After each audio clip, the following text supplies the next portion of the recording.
awake, and realize the power you hold. It revolves around empowering the youth to face the evolving challenges of the 21st century. So, this is exactly what one of the objectives of CCDRR Center, that is the Child Centric Disaster Risk Reduction Center, is. So we coincide with this year's theme of National Youth Day, and CCDRR, along with Bal Raksha Bharat and CRY, is taking this day as an opportunity for celebrating the dynamism of young people and the massive potential that this demographic holds for bringing social change, as they are the most valuable, youth are the most valuable asset for any nation and for the overall progress and prosperity. And we have with us our three youth champions who have showcased in their local and in their own capacities their social consciousness, commitment, and dedication in disaster risk reduction for creating a safer and resilient society. And this day also underscores the significance of social responsibility for youth. And today, in this webinar, we hope to encourage youth to actively engage in community service, environmental conservation, disaster risk reduction, and social impact volunteering. And we hope that Swami Vivekananda's teachings on selfless service and compassion serve as a guiding principle for the youth to contribute positively in this area. So, without further ado, let me start the inaugural session by inviting Shri Mintu Devnath, Head Program Implementation, Bal Raksha Bharat, for delivering opening remarks. So, before he delivers his remarks, let me introduce him to the participants. Sir has been in this field for more than 20 years, and he is associated with sectors in this sector with the expertise in planning, designing, implementation, and monitoring of large-scale DRR, school safety programs, and humanitarian response programs in India and neighboring countries. And Sir has been actively participating in this area from 2000 till now. Welcome to the platform, sir, and over to you for your opening remarks. Thank you very much, Madam Dolphy. First of all, I would like to really appreciate and congratulate NIDM CCDRR Center to organize today's discussion and deliverable. I think this is a great opportunity. Today is the National Youth Day, and it's honor to us to celebrate this particular day, especially with the youth. Now we all know that by 2030, India is going to be the youngest populated country in the world, and a large number of significant population of this country is going to be young. Now, taking any history of the disaster in this country, we have seen every time, everywhere, young people are the first responder. They come forward by their capacity, by their assets, and several story we have change maker or champions of youth of the country who has been a significant role in recovery, response, rehabilitation, and even preparedness.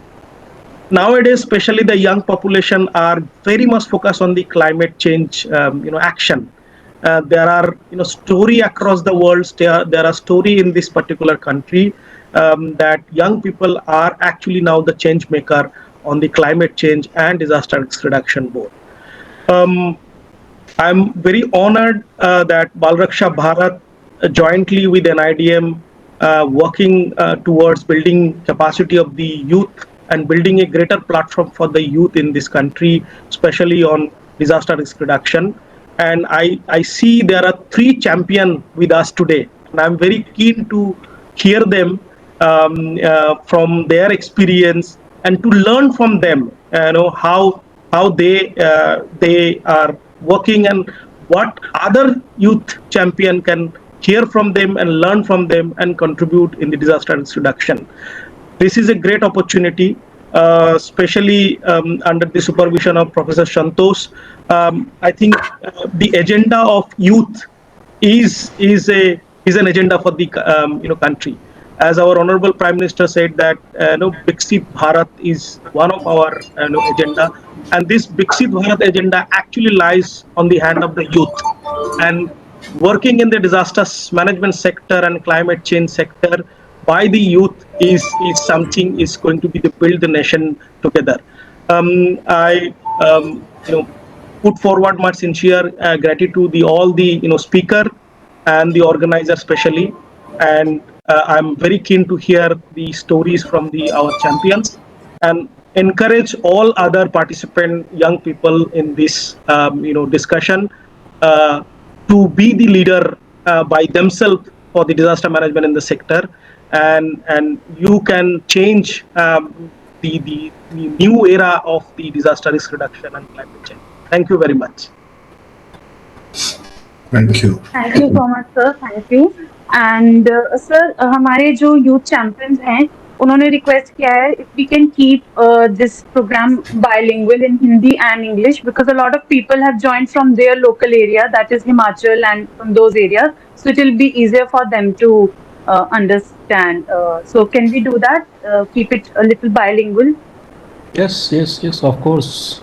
Good. Right. So, thank you so much, sir. And अभी I will like to invite Professor Santosh Kumar. So sir की जो introduction है वो तो बहुत लंबी है, तो बहुत ही छोटे शब्दों में कम शब्दों में सर कम शब्दों में बस यही कह दे कि मैं यूथ नहीं हूँ, अब मैं वृद्धावस्था में हूँ।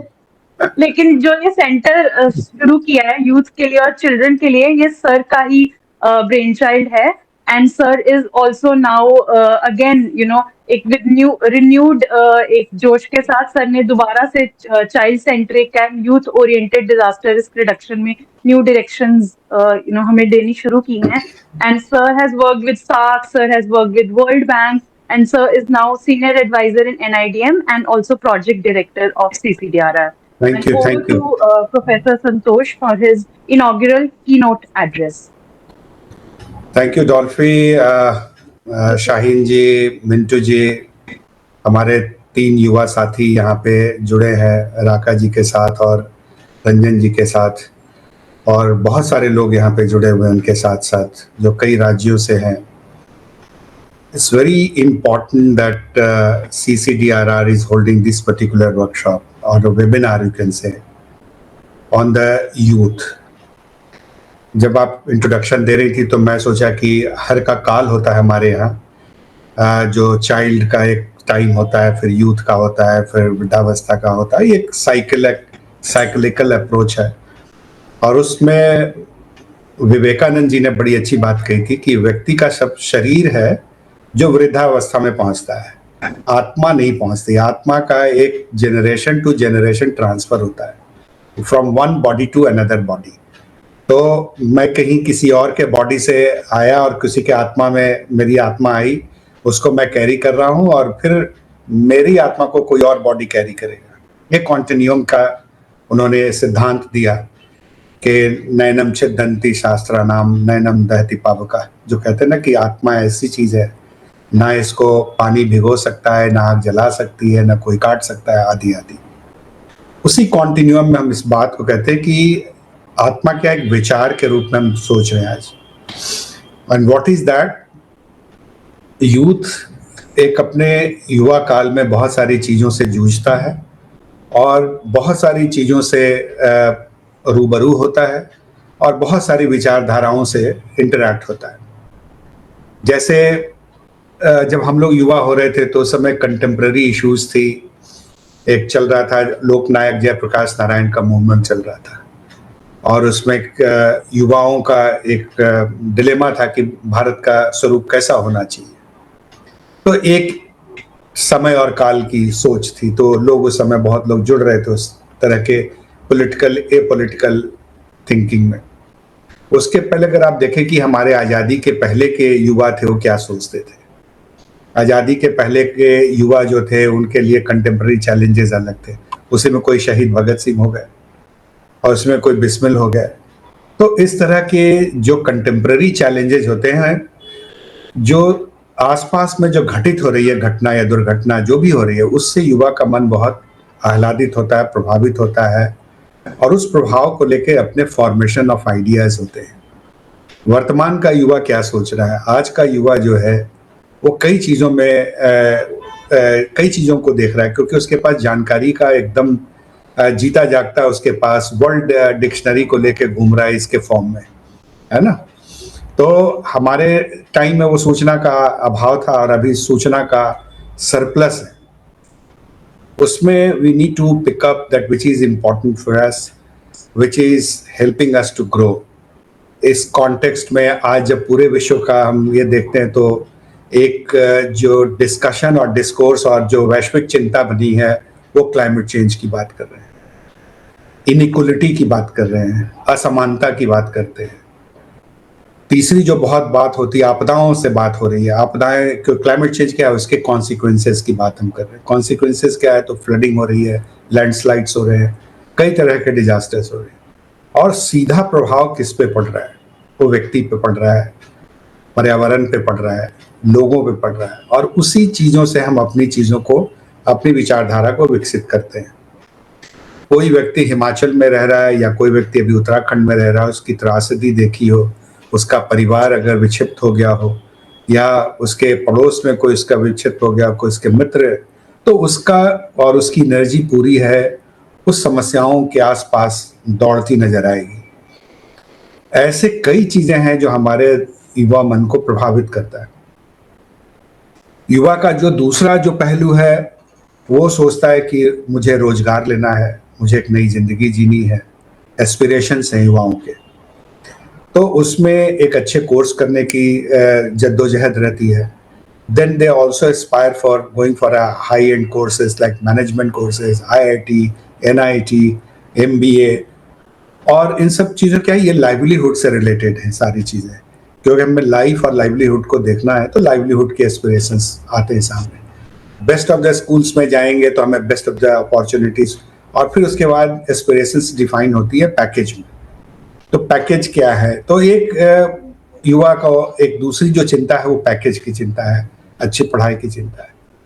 तीसरी जो बहुत महत्वपूर्ण है, क्योंकि लाइफ जो है यूनिडायरेक्शनल नहीं होता है, ये मल्टी डायरेक्शंस में कई चीजें होती है। घर में कोई हादसा हो गया तो हम पूरी जो और कोई युवा है तो सारी जिम्मेदारी अपने कंधों पे लेके उससे उबर कर बाहर आने की कोशिश करते हैं। उसमें युवा की पूरी शक्ति अपने परिवार को सही दिशा में ले जाने की कोशिश में लग जाती है।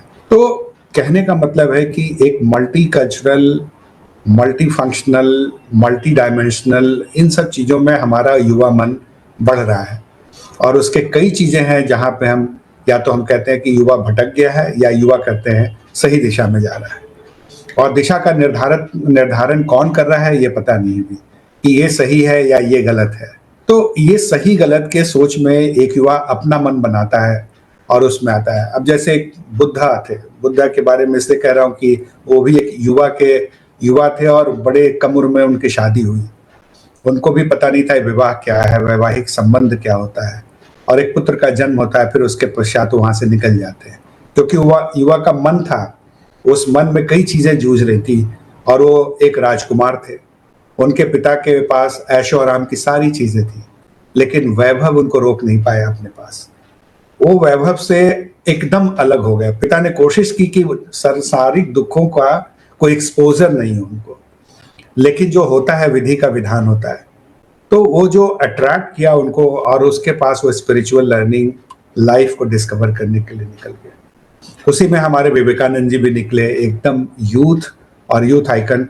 उनको भी जब कई धर्मों का, और उनके पिताजी कहा करते थे, उनके पिताजी भी काफी अच्छे पद पे थे, और उनके पद पे होने के कारण सुख सुविधाओं की अभाव नहीं था उनके पास, लेकिन उनके विचारों का टकराहट हमेशा इनइक्वालिटीज को लेके हुआ। और खासकर एक बड़ी महत्वपूर्ण किस्सा है उनका, जो कि विवेकानंद जी का बर्थ है। वो उनके पिता हमेशा रखते थे, सिगार रखते थे उनके विजिटर्स के मिलने के लिए, हिंदू के लिए एक, मुस्लिम के लिए एक, ईसाई के लिए एक। तो ये नरेंद्र देव जो थे विवेकानंद जी, वो शैतान बच्चे भी थे, जाते थे और पिताजी से प्रश्नों का अंबार लगाते थे, पिताजी ये क्यों है, ऐसा क्यों है, तो इसमें क्या है। तो उन्होंने कहा कि मैं टेस्ट करता हूँ, तीनों को टेस्ट करते, सबका स्वाद तो एक ही है, तो इसमें हिंदू के लिए अलग, मुसलमान के लिए अलग और सिख के लिए क्यों अलग अलग है? तो मूल रूप से मैं बात करना चाहूँ कि कई सवाल मन में उठते हैं, जहन में क्वेश्चंस उठते हैं, and that is very important. अगर सवाल आपके उठने लगे मन में, तो आपको लगता है जिज्ञासा जिंदा है और आपको फिर अपने डायरेक्शंस को सही दिशा में ले जा सकते हैं।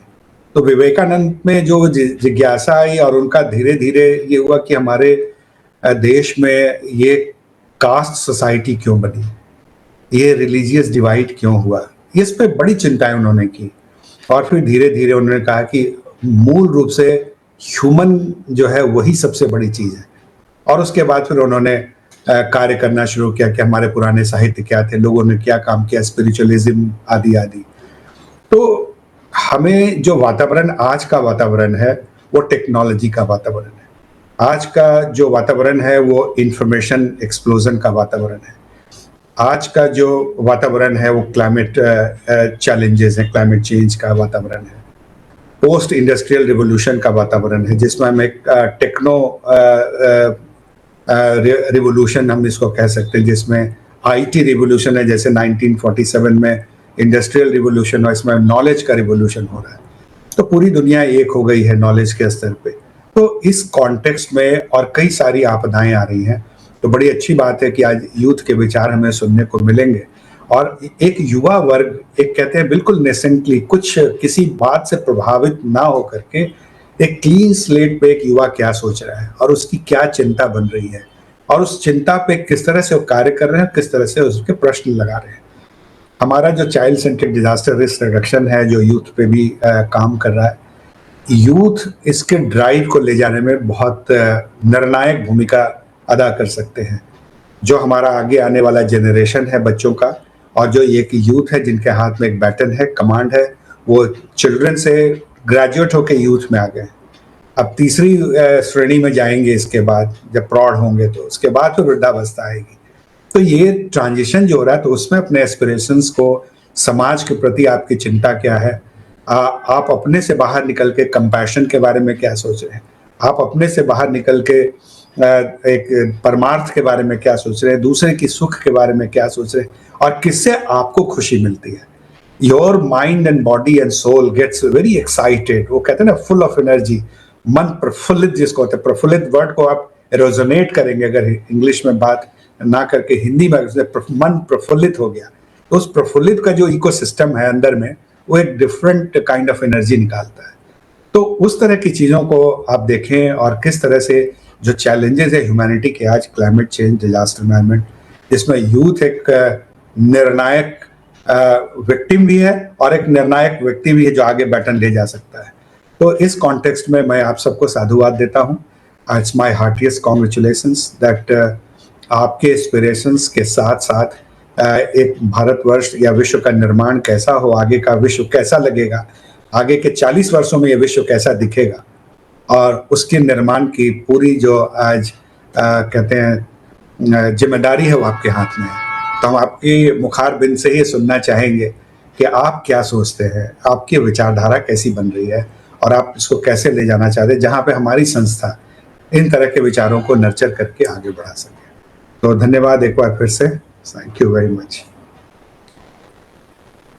Thank you very much Santosh sir, and specially जो आपने स्वामी विवेकानंद जी के आइडियाज को और आज के यूथ को जो कनेक्ट किया है, and that has sort of created context for today's session. So, shall we begin with our interaction with the young participant? Please. Right. Thank you so much, sir. So, अभी हम इसको interaction mode में करने का सोच रहे हैं कि एक rather than having a 30-minute long presentation for each of our young speaker, we would have more of an interaction and see how they, differently or how similarly do they think. So before I do that, I would invite the speakers, the youth champions to the platform कि वो 2-3 minute लेके अपना अपना एक खुद अपना introduction दें, और उन्होंने क्या डिजास्टर रिस्क रिडक्शन में कर रखा है, क्या उनकी ट्रेनिंग है, क्या उनकी जर्नी रही है अभी तक की। 2-3 मिनट्स आप लीजिए तीनों, एंड आप हमें बताइए. So firstly I would like to invite Tarush to the platform. Tarush, you may start, introduce yourself and अपनी थोड़ी सी जर्नी हमें बताइए. Hello, ma'am. I'm audible. Yes, Tarush, you're audible, right? Okay. So first of all, a very warm good afternoon to one and all present here. मेरा नाम तरुष है और मैं धर्मशाला हिमाचल प्रदेश का रहने वाला हूँ. सबसे पहले तो मैं थैंक करना चाहूँगा NIDM क्राई और बाल रक्षा भारत का कि आज यूथ डे और युवा दिवस के उपलक्ष्य पे उन्होंने हम जैसे यूथ को ये अपॉर्चुनिटी दी और एक नेशनल लेवल का प्लेटफॉर्म हमें दिया है कि हम अपने विचारों को आप तक पहुँचा पाएं. तो मैं बताना चाहूँगा मैम कि सबसे पहले अगर सिर्फ स्पेसिफिकली डिजास्टर रिस्क रिडक्शन की बात की जाए तो जो मैंने काम किया है, मैंने सबसे ज़्यादा काम डायरेक्ट कम्युनिटी के साथ ग्राउंड लेवल पे किया है. जैसे बात की जाए जब कोविड-19 की, जब कोविड की सिचुएशन जैसे कोविड जैसे एक भयंकर डिजास्टर को हमने जब फेस किया था, तो हम देख पा रहे थे कि उस टाइम जो सबसे ज़्यादा, क्योंकि मैं एक NSS का वॉलंटियर था उस वक्त अपने कॉलेज का, और एक सेवा भावना या यूं कहें कि वॉलंटियरिज्म मेरे अंदर उस चीज़ से था. और उस वक्त मैंने फूड डिस्ट्रीब्यूशन जो कि स्लम एरियाज में की थी. इसके अलावा एक हम लोगों ने देखा कि लोगों में सबसे ज़्यादा अवेयरनेस की ज़रूरत है कोविड के प्रति कि किस तरह की प्रिकॉशंस हमें लेनी चाहिए. तो क्योंकि हम बाहर तो जा नहीं सकते थे फील्ड पे, तो हम जो यूथ था, जो धर्मशाला में कुछ हम यूथ थे यहाँ पे, हम लोगों ने एक डिजिटली पेज बनाया फेसबुक का, जिसका हमने नाम रखा मिशन करो अवेयर. और वो पेज धर्मशाला के एक छोटे से गांव से, विलेज कालापुल से शुरू हुआ था, और वो वहां से शुरू होते होते पूरे हिमाचल के 12 डिस्ट्रिक्ट तक गया. और जितने भी NSS के वॉलंटियर्स हमारे डिफरेंट डिफरेंट कॉलेज में, डिफरेंट डिफरेंट डिस्ट्रिक्ट्स में हिमाचल के थे, उन सबको हमने पेज के जरिए जोड़ा और डेली एक कुछ ना कुछ डिजिटल कोई ऐसी एक्टिविटी की जिससे हम लोगों को कोविड के प्रति अवेयर कर पाएं. और जिसमें मास डिस्ट्रीब्यूशन, फूड डिस्ट्रीब्यूशन या डिजिटली किसी भी तरह से पोस्टर मेकिंग है, इस तरह की एक्टिविटीज करके हमने लोगों को अवेयर किया. और आज मुझे बताते हुए बहुत खुशी हो रही है कि वो जो पेज हम कुछ यूथ ने धर्मशाला में बनाया था, वो पेज आज मिनिस्ट्री ऑफ यूथ अफेयर, जो NSS का एक ऑफिशियल पेज है, वो बन चुका है, जो कि हम लोगों द्वारा यहाँ बनाया गया था मैम. इसके अलावा करेंटली मैं as a disaster management instructor काम कर रहा हूँ, और मैं गेस्ट फैकल्टी हूँ Mahatma Gandhi state institute of public administration Chandigarh में. और इसके अलावा मैं बताना चाहूँगा कि NDMA के साथ जो मैंने काम किया है अभी तक, NDMA के साथ मैंने एक आपदा मित्रा स्कीम थी जो कि NDMA ने लॉन्च की थी, जिसमें मैंने पंजाब के अलग अलग डिस्ट्रिक्ट्स में, लुधियाना, अमृतसर, पठानकोट, संगरूर, इस तरह के अलग अलग डिस्ट्रिक्ट्स में, और चंडीगढ़ के 300 कम्युनिटी वॉलंटियर्स को, टोटल ऑलमोस्ट 3000 कम्युनिटी वॉलंटियर्स और कम्युनिटी को डायरेक्ट ट्रेनिंग दी थी.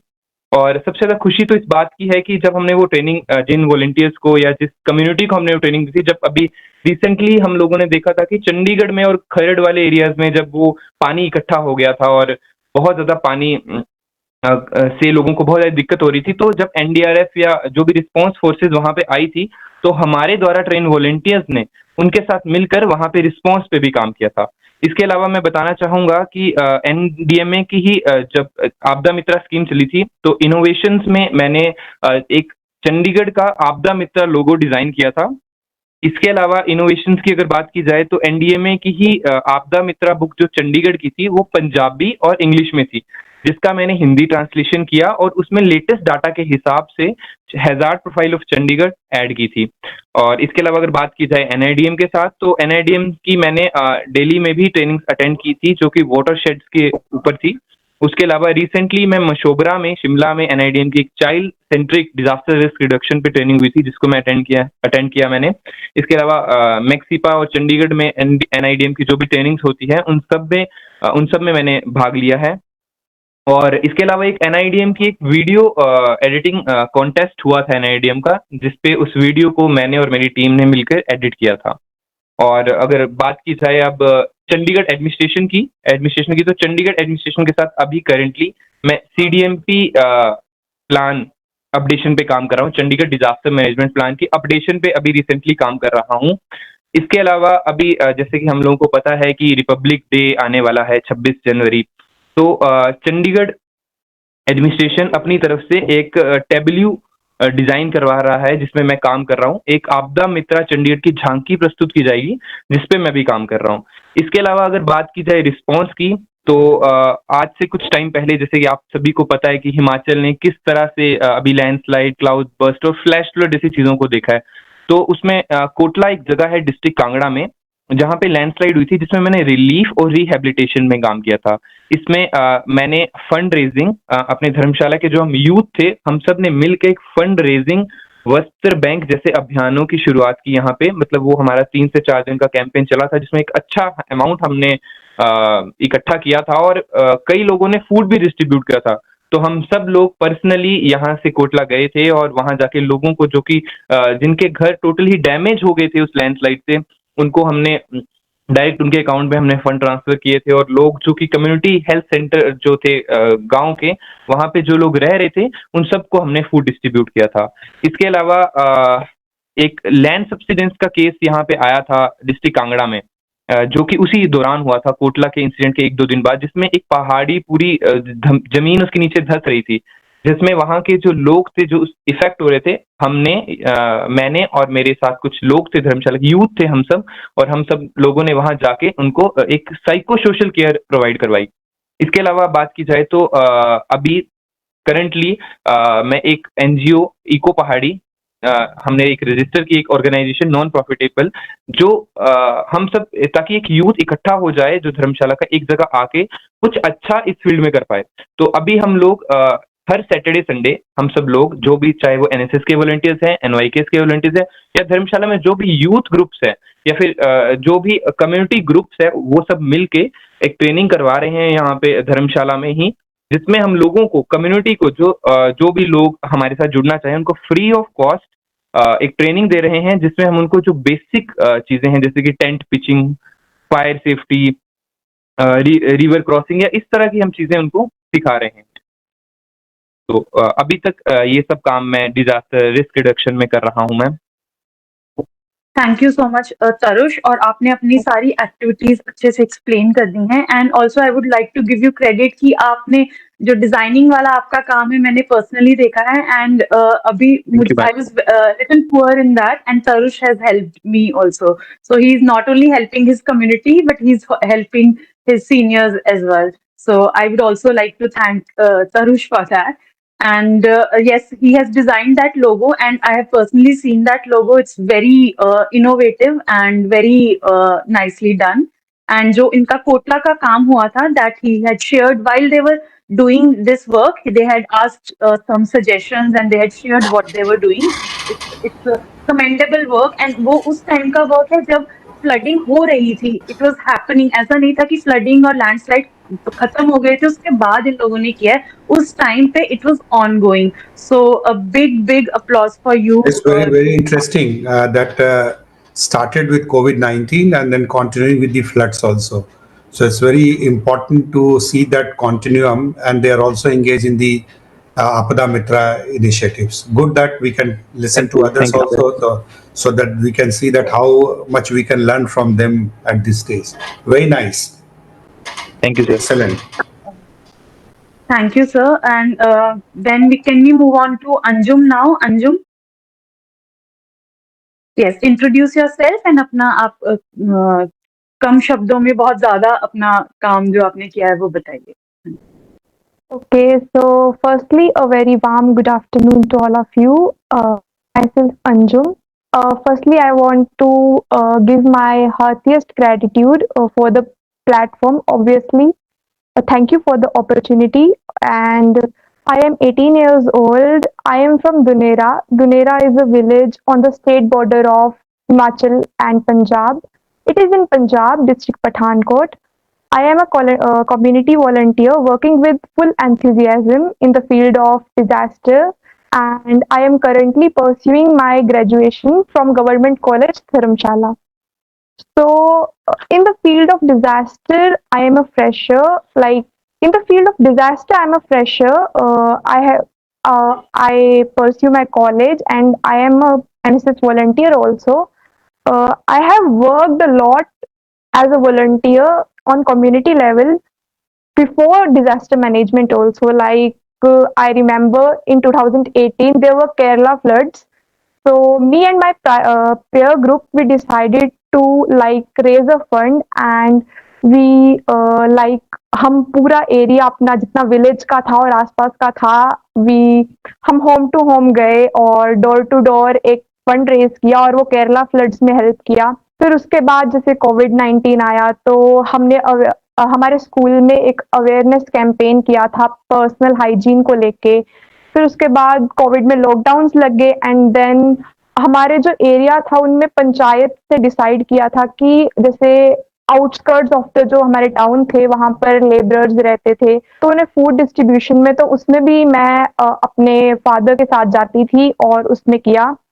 फिर उसके अलावा मैं एनजीओ इको पहाड़ी धर्मशाला में ओरिजिनेटेड है, मैं उसके साथ भी जुड़ी हुई हूँ और सैटरडे संडे जो फ्री ट्रेनिंग देते हैं एक छोटे लेवल पे कम्युनिटी को ट्रेन करते हैं रिलीफ के लिए या रिस्पॉन्स के लिए, जिसमें क्लाइंबिंग, रैपलिंग, रिवर क्रॉसिंग सिखाया जाता है, तो उसमें भी अटैच रहती हूँ। और ऐसे ही धीरे धीरे मैं फिर डिजास्टर मैनेजमेंट में आई। फिर टेक्निकल लेवल पे मैंने 2-3 ट्रेनिंग्स, जैसे एक ट्रेनिंग मैंने डीआरआर पे एमजी सिपा के साथ लगाई थी। फिर उसके बाद रिसेंटली मशोबरा में जो सीसीडीआरआर पे ट्रेनिंग हुई थी child centric disaster risk reduction पे, मैं उसमें भी पार्टिसिपेट की थी। और रिस्पॉन्स में जो कोटला लैंडस्लाइड्स थे उसपे मैं फिजिकली तो उस वक्त मैं अपने होम टाउन में स्टक थी रोड कनेक्टिविटीज की वजह से, बट ऑनलाइन जो फंड रेजिंग थी उसमें जितना मुझसे हेल्प हो पाया मैंने किया था। और अभी मैं looking forward for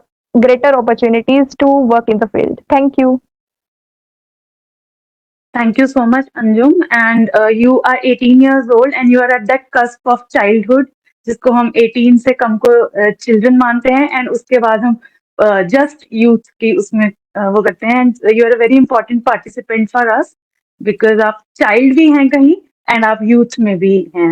So thank you very much. And you are a female participant, young female participant. So we appreciate you and thank you so much. And now moving on to Anshul. So over to you, Anshul. Introduce yourself. तो नमस्कार, मेरा नाम अंशुल है। तो मैं सबसे पहले NIDM का धन्यवाद करता हूँ जिन्होंने हमें इस लेवल पे हमें मौका दिया अपने शब्द रखने का। तो जो मेरी जर्नी स्टार्ट हुई थी कॉलेज टाइम से, उस टाइम मैं स्टूडेंट गाइड में था और उस टाइम हमने ट्री प्लांटेशन, पेड़ पौधे लगाना, वो कैंपेन और साथ में अवेयरनेस प्रोग्राम चलते थे हमारे, जिसमें हम लोगों को अवेयर करते थे कि अर्थ को सेव रखो, कूड़ा ना मत फैलाओ और पेड़ पौधे लगाओ। उसके बाद मैंने एक कोर्स किया डिजास्टर मैनेजमेंट का, बेसिक कोर्स किया डीडीएमए का। फिर वहीं से मेरी लाइफ का एक टर्निंग पॉइंट चेंज हो गया। उसके बाद मैंने बहुत से कोर्सेज किए, एनडीआरएफ से कोर्स किए मैंने, मेडिकल में, सर्च एंड रेस्क्यू में। फिर बाद में मैं चला गया कैपेसिटी बिल्डिंग में। जो कम्युनिटी मैंने एनडीडी में काम किया डीसी ऑफिस कांगड़ा, वहां पे कांगड़ा में, तो मैंने वहां पे कैपेसिटी बिल्डिंग में काम किया। तो मैंने 8000 जो हमारी डीसी डिस्ट्रिक्ट कांगड़ा में थी वहां उनको ट्रेन किया, आशा वर्कर, आंगनवाड़ी और जितने भी कॉलेज के बच्चे थे उनको मैंने ट्रेन किया। और सबसे अच्छी बात ये रही कि जो 8000 में से कम 20-25 ऐसे जिन्होंने रिस्पॉन्स किया, जिनको मैंने पढ़ाया था, जिनको मैंने वो ट्रेनिंग दी थी, उन्होंने कम्युनिटी में जाके रिस्पॉन्स किया। एक उसमें से एक लेडीज थी, तो उसकी सासू माँ को हार्ट अटैक आ गया, तो जिसको मैंने सीपीआर के बारे में बताया था, मेडिकल बीएलएस के बारे में, बेसिक लाइफ सपोर्ट के बारे में, उन्होंने अपनी सासू माँ की जान बचाई और उन्होंने मुझे कॉल किया कि सर आपकी वजह से, जो आपने मुझे पढ़ाया था, जो ट्रेनिंग दी थी, आपकी वजह से मेरे घर में जान बच गई। तो उस टाइम मुझे ऐसा बहुत एक मेरे पास शब्द नहीं बताने के लिए कि मुझे ऐसा लगा कि नहीं, मैं लाइफ में कुछ एक अच्छा काम कर रहा हूँ। क्योंकि आजकल जो एक यूथ है, मैं देखता हूँ हर इंसान पैसे के पीछे भाग रहा है, सबको पैसा चाहिए, जॉब चाहिए, मतलब उनको सिर्फ अपने आप से मतलब है। बट एक्चुअली में हमारी लाइफ का मतलब क्या है कि यूथ क्या है कि औरों के लिए जीना, खुद के लिए नहीं, औरों के लिए कुछ करना। जब हम औरों के लिए कुछ करेंगे तो हमारे लिए भी एक रास्ता खुलता है। फिर तब से मेरी लाइफ का फिर टर्निंग पॉइंट चेंज होगा कि नहीं, मुझे जो भी करना है अपने यूथ के लिए, ये पूरा भारत जितना भी है सब मेरा परिवार है। और जहां पे भी मैं ट्रेनिंग देता हूँ, लोगों को रिस्पॉन्स करता हूँ, मुझे ऐसा लगता है कि इस सब मेरा परिवार है। जब मुझे उनका प्यार मिलता है तो ऐसा नहीं लगता मैं अकेला हूँ। इस सब मेरी पूरी फैमिली की तरह, मुझे एक फैमिली की तरह ट्रीट करते हैं, एक बच्चे की तरह ट्रीट करते हैं। पर कई बार शक भी करते हैं क्योंकि बहुत छोटा हूँ, तो पहले बोलते थे ये क्या पढ़ाएगा, मेरे तो खुद बच्चा है। बट ये भी कई बार इशू आते हैं कि तो खुद बच्चा है, अभी क्या पढ़ाएगा। बट जब उनको मैं जाता हूँ, रिस्पॉन्स करता हूँ। मैंने काफी काम किया रिस्पॉन्स टीम में भी, माउंटेन रेस्क्यू में। तो हमारे हिमाचल में मोस्टली टूरिस्ट आता है और पहाड़ों में वो फंस जाता है हाई एल्टीट्यूड पे। तो उनको जब हम जाते हैं रेस्क्यू करने तो शक्ल देखते पहले ही तो खुद बच्चा ये क्या बचाएगा। बट जब हम वहां जाते हैं तो उनको फिर पूरा माउंटेन रेस्क्यू, जो मेरा काम है टेक्निकल रेस्क्यू का, ये रोप स्ट्रक्चर में उनको डालना और उनको नीचे रेस्क्यू करना। तो काफी रेस्क्यू किए। फ्लड्स रिस्पॉन्स में भी अभी यहाँ पे हमारे हिमाचल में पालमपुर में फ्लैश फ्लड आया था और लोगों के सारे घर चले गए, जितने भी घर थे वो बेघर हो गए। तो वहां पे मैंने काम किया। वहां पे मैंने उन सबके लिए कैंप लगाए, मैंने रिलीफ और फंड अरेंज किया और उनके लिए खाना वगैरह सब कुछ, सबसे फंड रेज किए। सेम जैसे तारू सर की तरह और मैम की तरह मैंने सेम वैसा काम किया और फंड रेज किए और उनको कम से कम एक हफ्ते तक एक वहां कैंप लगाया। उसमें सब उनको हर चीज प्रोवाइड की, फर्स्ट एड से लेके हर चीज प्रोवाइड की और उनकी हेल्प भी की। क्योंकि जब फ्लैश फ्लड आया था तो लोगों के घरों में मिट्टी भर गई थी, उनके जो जितने भी जेवरात थे, सोना चांदी, तो उनको मैंने हेल्प की अपनी टीम के साथ। मैंने वहां पे एक लीडरशिप दिखाई। मैंने पूरे गांव के जितने भी यूथ थे उनको मैंने इकट्ठा किया और उनके साथ मिलके 15 बंदों के साथ मिलके मैंने हर एक के लोगों के घर गए और साथ में हमने मिलके काम किए। जिनके डॉक्यूमेंट्स थे, फाइल वगैरह थी, क्योंकि जब फ्लैश फ्लड आया था तो पूरा मिट्टी में जितना था पूरा घर दब गया था उसके अंदर। तो वहां पे गए, सारा जिनका इम्पोर्टेंट सामान था निकाला। तो इस तरह मैंने वहां पे उनकी हेल्प करी। तो बाकी मैंने 8,000 आशा वर्कर, आंगनबाड़ी और कॉलेज के बच्चों को मैंने ट्रेन किया कैपेसिटी बिल्डिंग में।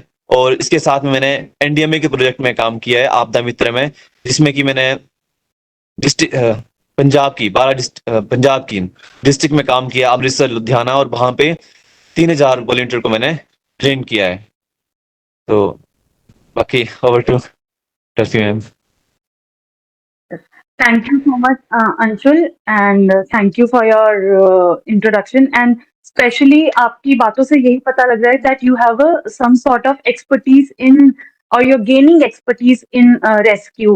तो आपका ये एक जो particular knowledge है, ये I have also interacted with you personally, and I have also learned a lot about rescue from you. So thank you so much for sharing your experience. And जैसे कि आपने अभी एक चैलेंज के बारे में बताया कि यंग एज होने के कारण कई बार लोग आपको सीरियसली नहीं लेते हैं, every time you in one way or other you have to prove yourself. तो यही मेरा क्वेश्चन रहेगा हमारे बाकी दोनों स्पीकर्स से भी कि आपको किस तरीके के जब चैलेंजेस आते हैं, जब आप बाहर जाके पार्टिसिपेट करते हो ऐसी एक्टिविटीज में, तो आपको क्या चैलेंजेस आते हैं? तो Dolphy, someone is writing in the chat box that you are not audible. So maybe you can correct see that. Yes sir, वो मैंने चेक किया था। ऑडिबिलिटी का जो वो है issue, it is with their connectivity. I have checked it 3 to 4 times, and I have also checked it with the co-host. If somebody is finding issues with their video or their audio, it is the issue is with their connectivity. I have checked it. On करने के लिए एक बार out होकर फिर से इन करने पे हो जाएगा। हाँ जी, तो आप एक बार उसको लॉग आउट कीजिए और दोबारा से लॉग इन कीजिए, आपका इशू रिजॉल्व होने के चांसेस बेटर हो जाते हैं। सो आप ये ट्राई कीजिए। Right, yes, so my question was to the speakers. So Anjum, to you, कि क्या चैलेंजेस आपको आते हैं? आप पर्सनल लेवल पे भी बता सकते हो, सोसाइटल लेवल पे भी, टेक्निकल, ज्योग्राफिकल, कोई भी इस तरीके की आपको दिक्कत जो इस पार्टिसिपेट करने में आती है, वो आप हमें थोड़ा सा बताएं।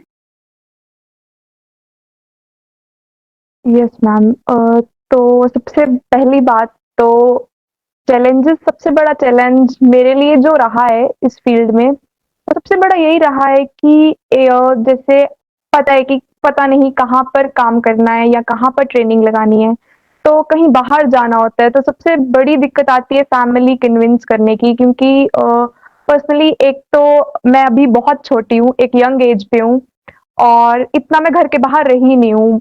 12th तक मैं घर में, मतलब पास में था स्कूल, तो 12th तक वहीं से कंटिन्यू किया है और उसके बाद कॉलेज में धर्मशाला ज्वाइन की हूँ। तो फैमिली को कन्विंस करना कहीं भी जाने के लिए एक बहुत बड़ी दिक्कत है और एज ए विमेन वो सेफ्टी के लिए बहुत ज़्यादा कंसर्न रहते हैं मेरी, और उन्हें सच में लगता है कि पता नहीं अब कहीं सही फील्ड में है, गलत फील्ड में है, और अपने लिए सही कर रही है या गलत कर रही है। तो उन्हें कन्विंस करना कि मैं सही हूँ, सेफ हूँ और कुछ अच्छा ही कर रही हूँ, एक बहुत बड़ा चैलेंज रहा है।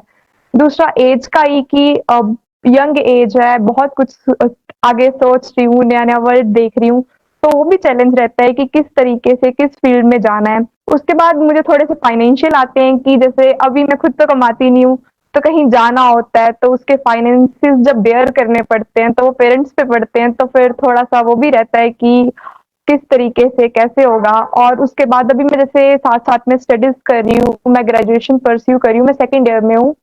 आई am doing BA economics major and mathematics minor. तो ट्रेनिंग और स्टडीज को बैलेंस करना, दोनों चीजों को टाइम देना और टाइम किस तरीके से मैनेज करना है, इन इसमें भी मतलब चैलेंज मैं फेस करती हूँ। बाकी सोसाइटल चैलेंजेस यही है कि एक तो लोगों को इतना पता नहीं है कि डिजास्टर मैनेजमेंट में किस तरीके से काम होता है, और दूसरा ये कि लोग ज्यादातर सोचते हैं कि डिजास्टर्स में काम तो लड़के करते हैं, तो फिर थोड़ा सा वो भी रहता है कि एज ए वुमेन आपका क्या ही काम है उधर, आप कैसे फील्ड पे काम करोगे।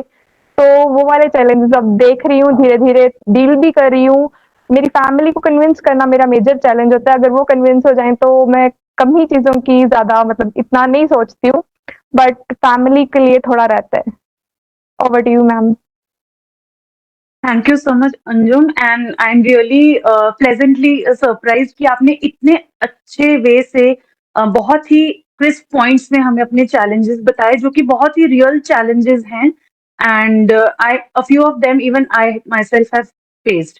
सो yes, we'll talk about these more, कुछ सोल्यूशन ओरिएंटेड भी हम बातचीत करेंगे इसके ऊपर, and thank you for that. And over to you Tarush, for what are the challenges that you face or yes have ma'am. faced in the past? Yes ma'am. तो ma'am, जो सबसे बड़ा चैलेंज मुझे इस फील्ड में या इस एरिया में जो मुझे लगता है, वो है कि मैम, स्पेसिफिकली अगर मैं धर्मशाला की बात करूँ, तो धर्मशाला में मैम बहुत कम लोग हैं, या यूं कहें कि हम कुछ ही लोग हैं जो इस फील्ड में काम कर रहे हैं। तो जब भी हमारे आस पड़ोस वाले या हमारे रिलेटिव हमसे पूछते हैं कि आप लोग क्या करें, क्योंकि यहाँ पे मैम लोग अवेयर नहीं है, या जैसे अगर हमें मास्टर्स भी करनी हो डिजास्टर मैनेजमेंट की स्टडी की भी अगर बात की जाए, तो धर्मशाला में कोई ऐसा कॉलेज नहीं है जहाँ पे डिजास्टर मैनेजमेंट के बारे में पढ़ा जाए या लोग इस फील्ड के बारे में अवेयर हों। तो सबसे बड़ा चैलेंज तो यही आता है कि हमसे पूछा जाता है कि आप इस फील्ड में क्या कर रहे हो, इस फील्ड में जाने से अच्छा अपना फ्यूचर सिक्योर कर लो, पहले अपने आप को स्टेबल कर लो, बाद में कम्युनिटी की मदद करो। जैसे मैंने आपको पहले भी बताया कि मैं कम्युनिटी के साथ डायरेक्टली अटैच रहा हूँ, शुरू से ही स्लम्स के साथ काम किया है मैंने। तो वो सब चीजें जब मैं करता हूँ, तो इवन मेरी फैमिली की तरफ से मुझे दिक्कत आती है कि क्यों मैं अपना फ्यूचर देखने की बजाय, अपने करियर को ना देखने की बजाय, क्यों इसी फील्ड में काम कर रहा हूँ। सबसे बड़ा जो चैलेंज है वो ये फेस कर रहा हूँ मैम।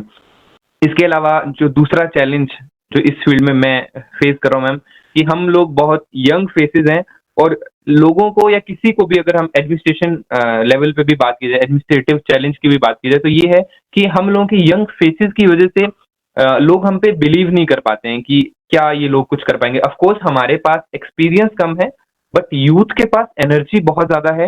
हम क्योंकि मैम हम बढ़ेंगे तभी जब हम कुछ सीखेंगे। तो सबसे बड़ा चैलेंज एक ये भी है कि यंग फेसेस की वजह से हमें बहुत इशू आता है। और इसके अलावा मैम एक फाइनेंशियली चैलेंज है यहाँ पे, क्योंकि अभी जो हमारी एज है, इस एज में वही सेम बात की हम मैक्सिमम यूथ को होता है कि अपने आप को एक स्टेबल पोजीशन पे ले आएं, अपने फ्यूचर को सिक्योर कर लें, अपने करियर को सिक्योर कर लें। तो इस टाइम पे बाहर जाकर इस फील्ड में स्टडी करना या डिजास्टर मैनेजमेंट पे कुछ काम कर पाना, वो एक चैलेंज मैम हमारे सामने इस वक्त है यहाँ पे। Right, thank you Tarush, and over to you Anshul. आप बताइए आपको किस टाइप की दिक्कत, पहले आपने अपना एज का तो ऑलरेडी बता चुके हैं, एंड बाकी दोनों जन ने भी एज का बताया है कि डेफिनेटली उससे इशू कुछ ना कुछ आते हैं, एंड आप उसके अलावा आप बताइए आपको क्या चैलेंज आपने फेस किया है अपने काम में। मैम, जब हम रिस्पॉन्स में जाते हैं तो पहली बात लोग तो सुनते नहीं है, क्योंकि लोग ऐसे लेते हैं, आपको हल्के में लेते हैं कि ये बच्चे हैं, ये क्या कर लेंगे, हंसते हैं।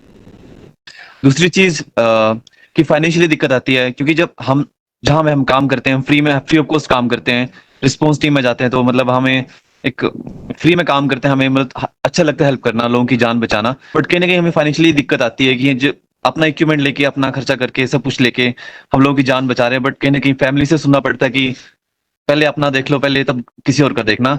तो मैं मतलब मैं ये चाहता हूँ कि थोड़ा ये हो जाए कि फाइनेंशियली कहने की मतलब थोड़ा अगर इस फील्ड में हम काम भी करें, वो थोड़ा बहुत फाइनेंशियली मतलब हेल्प मिले गवर्नमेंट की भी, या कहीं से हेल्प मिल जाए, ताकि ये रिस्पॉन्स टीम में काम भी कर रहे हैं और अवेयरनेस वगैरह हो जाए। क्योंकि मैम दिक्कत ये भी है कि कहने के विलेज लेवल पे ना, जब भी कोई डिजास्टर होता है या कुछ भी छोटा सा रख लो, अब मेन जो लीड करता है वो, जिसको फर्स्ट रिस्पॉन्डर होते हैं, वो लेडीज होती हैं मैम, जो घर की लेडीज होती हैं। अब रिसेंटली मैं बात करता हूँ, मेरे पड़ोस में एक बच्चे ने सिक्का खा ली था, तो सिक्का उसके गले में चला गया, तो उसको कोई पीठ से मारा था, कोई सिर से मारा था, तो बेचारा उसको काफी मार पड़ी जिसको वहां पे, मतलब उस सिक्के को निकाल रहे थे। तो वहां पे मैं गया, एकदम से देखा, तो मैं उसको पहले मैंने रोका कि आप ऐसा मत करो, और उसको मैंने एबीए फॉरेन बॉडी जो मेथड होता है, उस मेथड से सिक्के को बाहर निकाला। तो कहीं ना कहीं मैंने देखा कि विलेज लेवल पे भी एक अवेयरनेस नहीं है लेडीज में भी, क्योंकि फर्स्ट रिस्पॉन्डर घर में हमारी लेडीज हैं। क्योंकि गुरु ब्रह्मा गुरु विष्णु गुरु देवो में गुरु साक्षात तस्मै श्री गुरुवे नमः, सबसे बड़ी जो गुरु होती है हमारी मदर होती है, मदर से सब कुछ सीखते हैं। तो कहीं ना कहीं जो अवेयरनेस है वो विलेज पे लेवल पे होनी चाहिए, जो जितने भी मदर्स हैं, जो औरतें हैं, क्योंकि सबसे वही हमें सब कुछ सिखाती हैं, वहीं से हम सीखते हैं मदर से कि हमें हमारे लिए क्या अच्छा है क्या बुरा है। तो ये चीज भी होनी चाहिए मैम। बाकी over to. Yes, thank you so much Anshul. And अभी जैसे आप लोगों ने बताया कि आपके इतने सारे चैलेंजेस हैं, फिर भी आप लोग काम कर रहे हो। सो आप अपना अपना एक या दो कोई मोटिवेटिंग फैक्टर बताओ कि even after these challenges you still keep on working, and अब आपने बताया कि फ्यूचर में भी आप करना चाहते हो। So what is that single thing that drives you? So चलो let's start with Anshul, because हम हमेशा उसके पास लास्ट में आते हैं। सो अंशुल, आप बताइए एक या दो मोटिवेटिंग जो आपके लिए सबसे बड़े फैक्टर्स हैं दैट कीप्स यू मूविंग, कि क्यों कर रहे हो आप ये?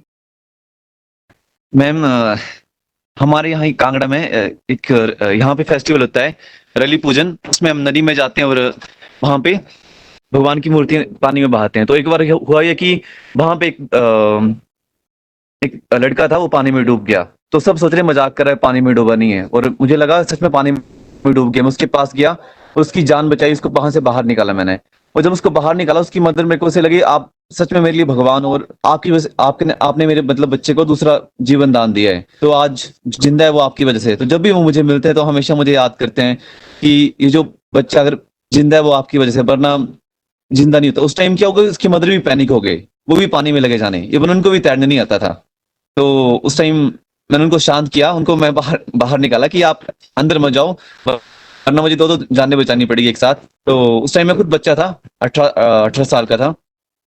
फिर मैंने तब से मेरे को मोटिवेशन मिली कि नहीं, मुझे इस फील्ड में आगे जाना चाहिए और उनकी जान बचानी चाहिए।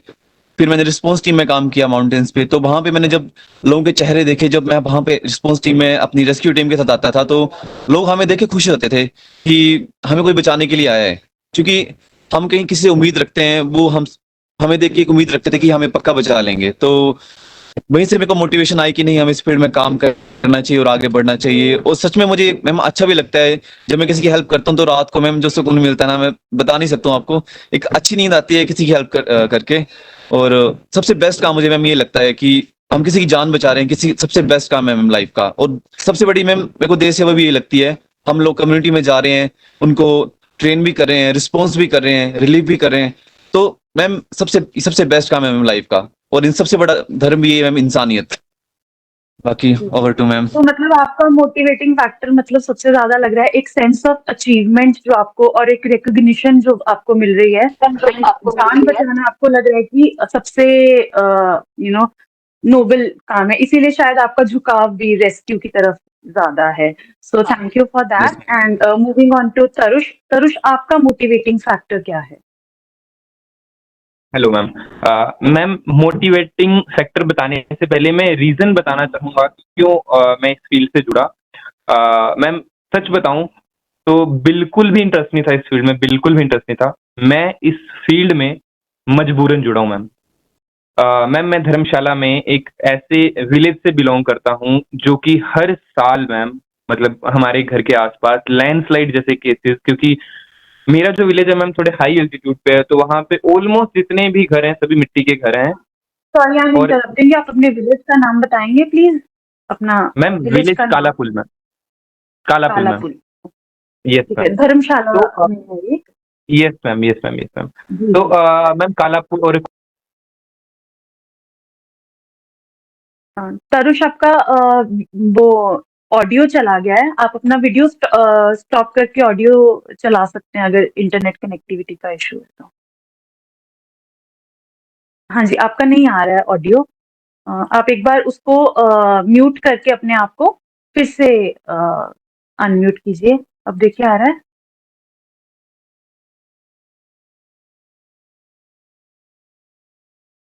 राइट, अभी देखो, अभी देखो। मैम आ रही है, आवाज आ रही है। हाँ जी, हाँ जी, मैं ऑडिबल हूँ ma'am? Yes yes, you are audible, please carry. तो मैं बता रहा था कि धर्मशाला के कुछ ऐसे रीजंस हैं जिनकी अगर स्पेसिफिकली अगर मैं बात करूं तो बो वैली है एक, और स्लेट गोदाम है, कुछ ऐसे विलेजेस हैं जहां पे हर साल हमें लैंडस्लाइड और लैंड सब्सिडेंस जैसे केसेस हमें देखने को मिलते हैं। तो मैं, मेरी फैमिली भी, जब मैं बचपन में बहुत छोटा था मैम मेरा जो घर है वो भी इसके चपेट में आया था, और मेरे घर को भी मैंने फेस देखा है, मतलब टूटते हुए देखा है मैम। तब मैं बहुत छोटा था, और मैंने अपनी फैमिली को सच में मैम रोते हुए देखा है मैंने अपनी फैमिली को। और वो मेरा एक पहला ड्रिफ्ट था जब मैं आई थिंक मैं +1 2 या +1 में था। और मैम वो मेरा एक पहला ड्रिफ्ट था इस फील्ड के बारे में सोचने के लिए कि क्या है ये डिजास्टर्स, क्या ये सब चीजें क्या हैं। तो उसके बाद जैसे कि मैंने ग्रेजुएशन तो हॉस्पिटैलिटी एंड टूरिज्म में की मैम ना। तो जब मैं ये मेरा पहला ड्रिफ्ट था मैम डिजास्टर मैनेजमेंट के बारे में सोचने के लिए। दूसरी चीज मैम क्या हुआ कि जब मैंने ग्रेजुएशन तो मैंने टूरिज्म एंड हॉस्पिटैलिटी में की, लेकिन जब मैं कॉलेज में था तो मैं होटल्स में पार्ट टाइम जॉब किया करता था। तो मैंने उस टाइम देखा कि किस तरह से हिमाचल ने और स्पेसिफिकली धर्मशाला ने किस तरह से मतलब इकोनॉमिकल लॉस देखा मैम अपने आसपास। जब ये सब चीजें मैंने देखी कि tourism, Himachal of course tourism पे 70% 80% डिपेंडेंट है, और जब मैंने देखा कि इतना ज्यादा लॉस हो रहा है इवन अपनी फैमिली के साथ, जब मेरे साथ ये चीज हुई तो मैं इसको बहुत कनेक्ट कर पा रहा था मैम, अपने साथ पर्सनली बहुत कनेक्ट कर पा रहा था। फिर मैंने थोड़ा सा पढ़ा, और मैं पर्सनली डीडीएम में, जो यहाँ डिस्ट्रिक्ट कांगड़ा का डीडीएम में है, डिस्ट्रिक्ट डिजास्टर मैनेजमेंट अथॉरिटी, वहां गया। और वहां पे मैंने उनसे रिक्वेस्ट की कि मुझे आपके साथ काम करना है, मुझे सीखना है, मुझे जानना है इसके बारे में। और मैंने एज ए वॉलेंटियर डीडीएमए के साथ काम किया। और यहाँ पे डीडीएमए उस टाइम एक आपदा वीर स्कीम चली थी हिमाचल में। तो सबसे पहली जो ट्रेनिंग डिजास्टर रिस्क रिडक्शन की मैंने आपदा वीर की 3 डेज की बेसिक ट्रेनिंग थी, जिसमें हमें जो ये टर्मिनोलॉजीज हैं डिजास्टर मैनेजमेंट में, हैजार्ड, वल्नरेबिलिटी, इन सब चीजों के बारे में मैंने सीखा, और मेरे को और डीपर नॉलेज इसके बारे में पता लगी। तो मैम उसके बाद धर्मशाला एडमिनिस्ट्रेशन ने मुझे मौका दिया कि मैं एनडीआरएफ के साथ ट्रेनिंग लगाऊं, और एनडीआरएफ बठिंडा में मैंने इंस्ट्रक्टर कोर्स किया और डिजास्टर मैनेजमेंट के बारे में और ज्यादा समझा। और मैं क्योंकि डायरेक्टली इस चीज को कनेक्ट कर पाता हूँ अपने साथ और कम्युनिटी के साथ, तो यही मैम एक मोटिवेशन है मेरे लिए कि मतलब मेरे जैसी और भी बहुत ज्यादा फैमिलीज थी जो इफेक्ट हो पाती थी, और वो सब बच्चे, तब मैं भी क्योंकि बच्चा था और मैं उस चीज को उस टाइम भी रिलेट कर पा रहा था। यही चीज है जो मुझे मोटिवेट करती है कि इस फील्ड में मैं और ज्यादा काम करूं। और मैम एनआईडीएम, HPSDM में इस तरह की एजेंसीज जब हमें सपोर्ट करती है मैम, सच में बहुत मोटिवेशन मिलती है कि एटलीस्ट हम लोग कुछ ना कुछ इस फील्ड में इनपुट अपना दे पा रहे हैं, कुछ ना कुछ अच्छा काम कर पा रहे हैं ma'am. Thank you Tarush. And moving on to Anjum. Anjum, आप बताइए आपका क्या मोटिवेटिंग फैक्टर्स है कि आप इसमें, जैसे आप बता रहे हो आप एक फ्रेशर हो, अभी आपने सिर्फ बिगिन किया है, तो आगे आप कह रहे हो मैं करना चाहती हूँ काम, but then there are challenges जो आपने बताए हैं। तो मतलब what is your motivating factor, क्या रीजन है कि आप इस काम के साथ जुड़े रहना चाहते मैम जैसे अभी इन तरुष सर ने एक अपना खुद का जो उनके साथ हुआ है वो उन्होंने सुनाया, तो मेरी भी एक जैसे एक छोटा सा इंसिडेंट है, जैसे मैं बताती हूँ। तो हमारा जो मेरा घर दुनेरा में है, और मैंने अभी आपको बताया कि वो पंजाब हिमाचल बॉर्डर्स में है, और मेरा जो स्कूल था वो हिमाचल में था, दुनेरा पंजाब में है। तो हिमाचल दुनेरा से सुलियाली मेरे स्कूल का जो डिस्टेंस था वो 11 किलोमीटर्स था। तो जो रोड्स थे वहां पर ना लैंडस्लाइड्स बहुत ज्यादा थे, मतलब बहुत ही ज्यादा लैंडस्लाइडिंग थी उस एरिया में। तो आप मानो जैसे जैसे मॉनसून सीजन आएगा, पक्का है कि 1 महीने की तो हमें छुट्टी रहेगी और उसके बाद भी जब स्कूल फिर से चलेंगे, तो हमें लगभग कोई 30 किलोमीटर्स हमें वो रोड पड़ जाएगा, जिससे हम स्कूल जाएँगे। तो जब हम छोटे होते थे तब तो बहुत खुशी होती थी कि 1 महीना छुट्टी रहेगी और उसके बाद भी स्कूल जाएँगे, तो 30 किलोमीटर मतलब आप मान लो कि पहाड़ी एरिया है तो 1 घंटा से ऊपर ही लग जाएगा पहुँचने में। तो हम छोटे होते तो बहुत खुश होते थे कि आराम से घूमते-घूमते जाएँगे और बीच में 1 महीने की छुट्टी भी आएगी। पर जैसे ग्रेजुअली क्लासेस इंक्रीज़ होती गई, स्टडीज़ का स्ट्रेस ज़्यादा होता गया और एग्ज़ाम्स वगैरह का होता गया, तो फिर जो स्टडी लॉस इस वजह से हो रहा था ना, वो फ़ील होने लगा और फिर उसके बाद मैं अपना जैसे एरिया बताती हूँ, तो हम दुनेरा जो विलेज है, वो डलहौज़ी से 30 किलोमीटर दूर है। मतलब डलहौज़ी के रास्ते में आता है, तो डलहौज़ी एक हिल स्टेशन है, तो दुनेरा में जो मैक्सिमम ऑक्यूपेशन है, वो टूरिज़्म ओरिएंटेड ही है। तो शॉपकीपर्स हैं या बिज़नेसेस हैं, वो टूरिज़्म ओरिएंटेड बिज़नेसेस हैं। तो जैसे ही कोई डिज़ास्टर आएगा, रोड ब्लॉक हो जाएगा या लैंडस्लाइड आएगी, तो सबसे मेन चीज़ जो होगी, वो जो है वो शॉप्स बंद हो जाएँगी, कनेक्टिविटीज़ टूट जाएँगी और उस वजह से वहाँ का जो डेली लाइवलीहुड है, उसपे बहुत इम्पैक्ट पड़ता है और ये मैंने खुद देखा है इम्पैक्ट होते हुए। कोविड के टाइम पे भी सेम जैसे सब बंद हो गया, तो उसपे बहुत इम्पैक्ट रहा और रिसेंट में जैसे हिमाचल में अभी हमने देखा कंडीशंस जो क्लाइमेट की रही, तो धीरे-धीरे जैसे ग्रेजुअली कुछ-कुछ चीज़ें जो हैं वो जुड़ती हुई एक चेन बनाती हैं। मेरा इंटरेस्ट पहले से वॉलंटियरशिप में था। मैंने जैसे बताया कि 2018 में मैं 9th क्लास में थी और हमने एक ग्रुप ऑफ फ्रेंड्स ने डिसाइड किया कि हम डोनेशन इकट्ठी करेंगे और हम लोग चल पड़े। तो धीरे-धीरे इंटरेस्ट तो मेरा था और फिर जैसे मैं इको पहाड़ी के साथ जुड़ी, तो फिर उसके बाद मुझे एक प्लेटफ़ॉर्म मिला कि मैं अपने इंटरेस्ट को और डेवलप कर सकती हूँ, एनकरेज कर सकती हूँ, एनहांस कर सकती हूँ और इस फील्ड में काम किया जा सकता है।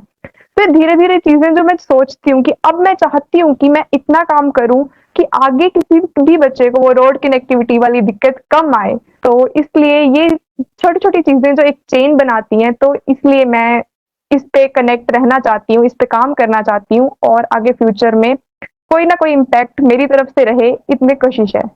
Thank you.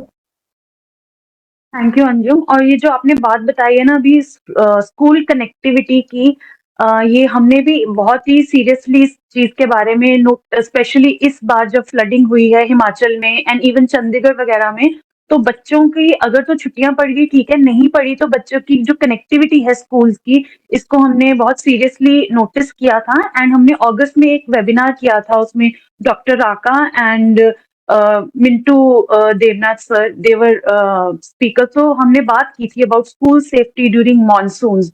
तो वेरी राइट, आपने करेक्ट उसको बिल्कुल बात की नब्ज को पकड़ा है कि ऐसा होता है and that's quite a motivating factor.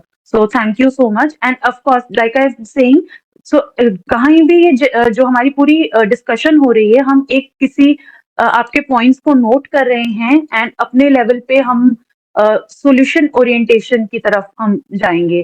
तो अब इसके बाद एक क्वेश्चन आता है कि अब फ्यूचर में आप कैसे देखते हो इस डिजास्टर रिस्क रिडक्शन को, क्लाइमेट चेंज अडेप्टेशन को क्या देखते हो? क्या आप इसको as a, because like you said, as a young person you have to have a career orientation for individually, अपने आप के लिए भी, अपनी फैमिलीज के लिए भी एंड मतलब आप करियर ओरिएंटेशन तो डेफिनेटली चाहिए। तो क्या आप इसको एज अ करियर देख रहे हैं या आप करियर किसी और चीज में बनाना चाहते हैं एंड इसको आप एक वॉलंटियरिंग की हद तक देखते हैं या किसी और तरीके से देखते हैं? तो ये आपसे हम जानना चाहते हैं। तो let's start with anyone out of you. Let's start with Anjum only, कि आप कैसे इसको व्यू करते हो, फ्यूचर की क्या एक्सपेक्टेशंस हैं with respect to this field? Ma'am, इसे मैं प्रोफेशनली करना चाहती हूँ कि नहीं चाहती हूँ, वो बात का क्वेश्चन है। पहली बात ये है कि मैं 100% श्योर हूँ कि मैं इसे एक बहुत लॉन्ग टाइम और लॉन्ग विजन अप्रोच की तरह देखती हूँ। मैं सच में, मैं जितना भी अभी सीखी हूँ, इतना मैं समझ गई हूँ कि ये कुछ दिनों में कवर होने वाला टॉपिक नहीं है। We need time, we need studies, we need this research. तो मैं इसे एक लॉन्ग टाइम और लॉन्ग विजन अप्रोच की तरह देखती हूँ और बिल्कुल मैं डीआरआर को मतलब एक ऐसे देखती हूँ कि जैसे मैं हूँ, तो मेरे साथ हर एक यूथ इसको इक्वली इम्पोर्टेंट समझना शुरू कर दे, उस हद तक तो मैं इसे देखती हूँ। एटलीस्ट सारे लोग डिज़ास्टर कितना एक डेप्थ वाला टॉपिक है, उतनी चीज़ समझ जाएँगे, तो आई थिंक काफ़ी हद तक डिज़ास्टर रिस्क रिडक्शन का काम जो है वो हो जाएगा।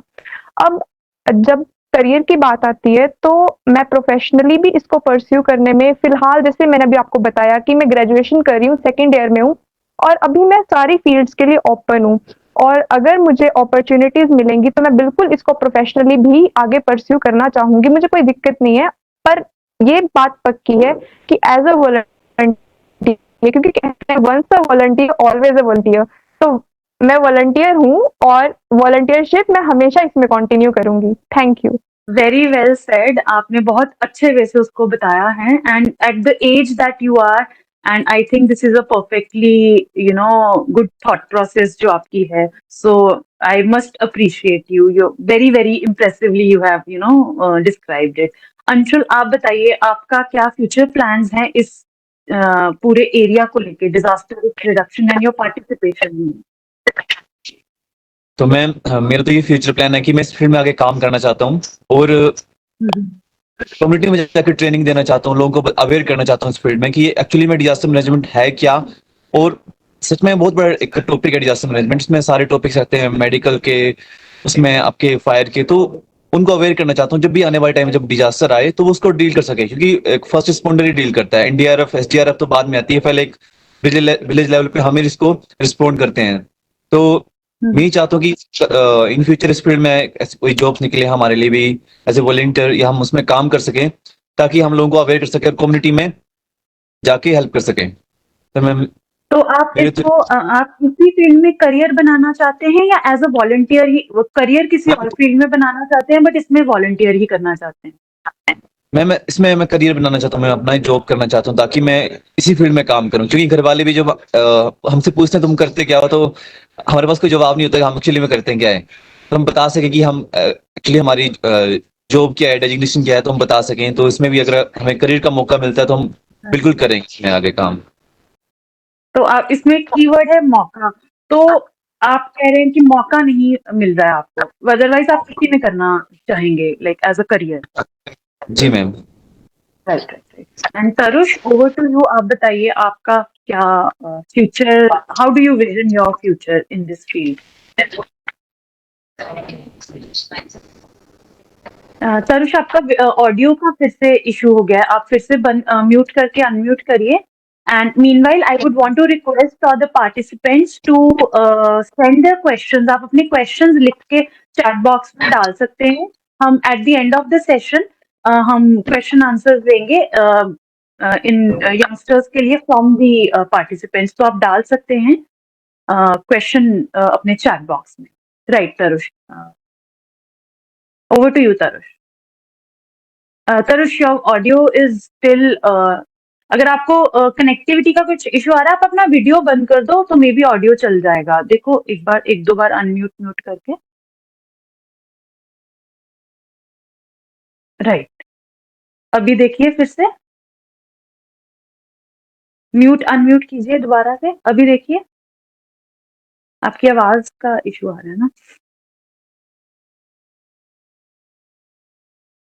Yes Tarush, we can still not hear you. आप म्यूट अनम्यूट करके देखिए. अभी अनम्यूट करो. अभी बोलिए. We can not hear you. No, we can not hear you. आप लॉग आउट करके दोबारा से लॉग इन कीजिए and we can keep the discussion going. आप लॉग आउट करके दोबारा से लॉग इन करो तरुष. अभी देखो. Yeah I can not hear you. आप लॉग आउट करके दोबारा से लॉग इन करो. Meanwhile will keep talking to them. Right. And तो आप लोग सॉरी, यस. तो while Tarush comes back to us, हम बात करेंगे कि रिस्क आप अपने अलावा, बस आपसे थोड़े से एक आधा क्वेश्चन रह गया है. जो आपके अराउंड रिस्क है, स्पेशली आप लोग हिमाचल से हो, इस बार पूरी दुनिया ने इंटरनेशनली ये बात काफी ज्यादा रिकॉग्नाइज की गई कि हिमालयाज पे क्लाइमेट चेंज का जो इम्पैक्ट है बहुत ज्यादा दिख रहा है। इस बार हमने देखा कि कैसे शिमला में, कैसे मंडी में कितनी बाढ़ आई और वो रुक ही नहीं रही थी, बार बार फ्लैश फ्लडिंग हो रही थी, उससे लैंडस्लाइड हो रहा था। तो आप कैसे व्यू करते हो as inhabitants of mountainous and hill landscapes की क्या रिस्क हैं आपके अराउंड, स्पेशली क्लाइमेट चेंज और डिजास्टर्स को लेके? अंशुल, आप बताइए कैसे व्यू करते हो आप इस पूरे सिनेरियो को एज अ यंग पर्सन? आप अपने व्यूज बताइए एंड ऑल्सो आपके ऑब्वियसली आप बात करते होंगे अपने पियर्स में कि तो यंग इंडिया क्या सोच रहा है, स्पेशली इन हिमाचल एंड आपके रीजन में। What is it that young people are viewing this as?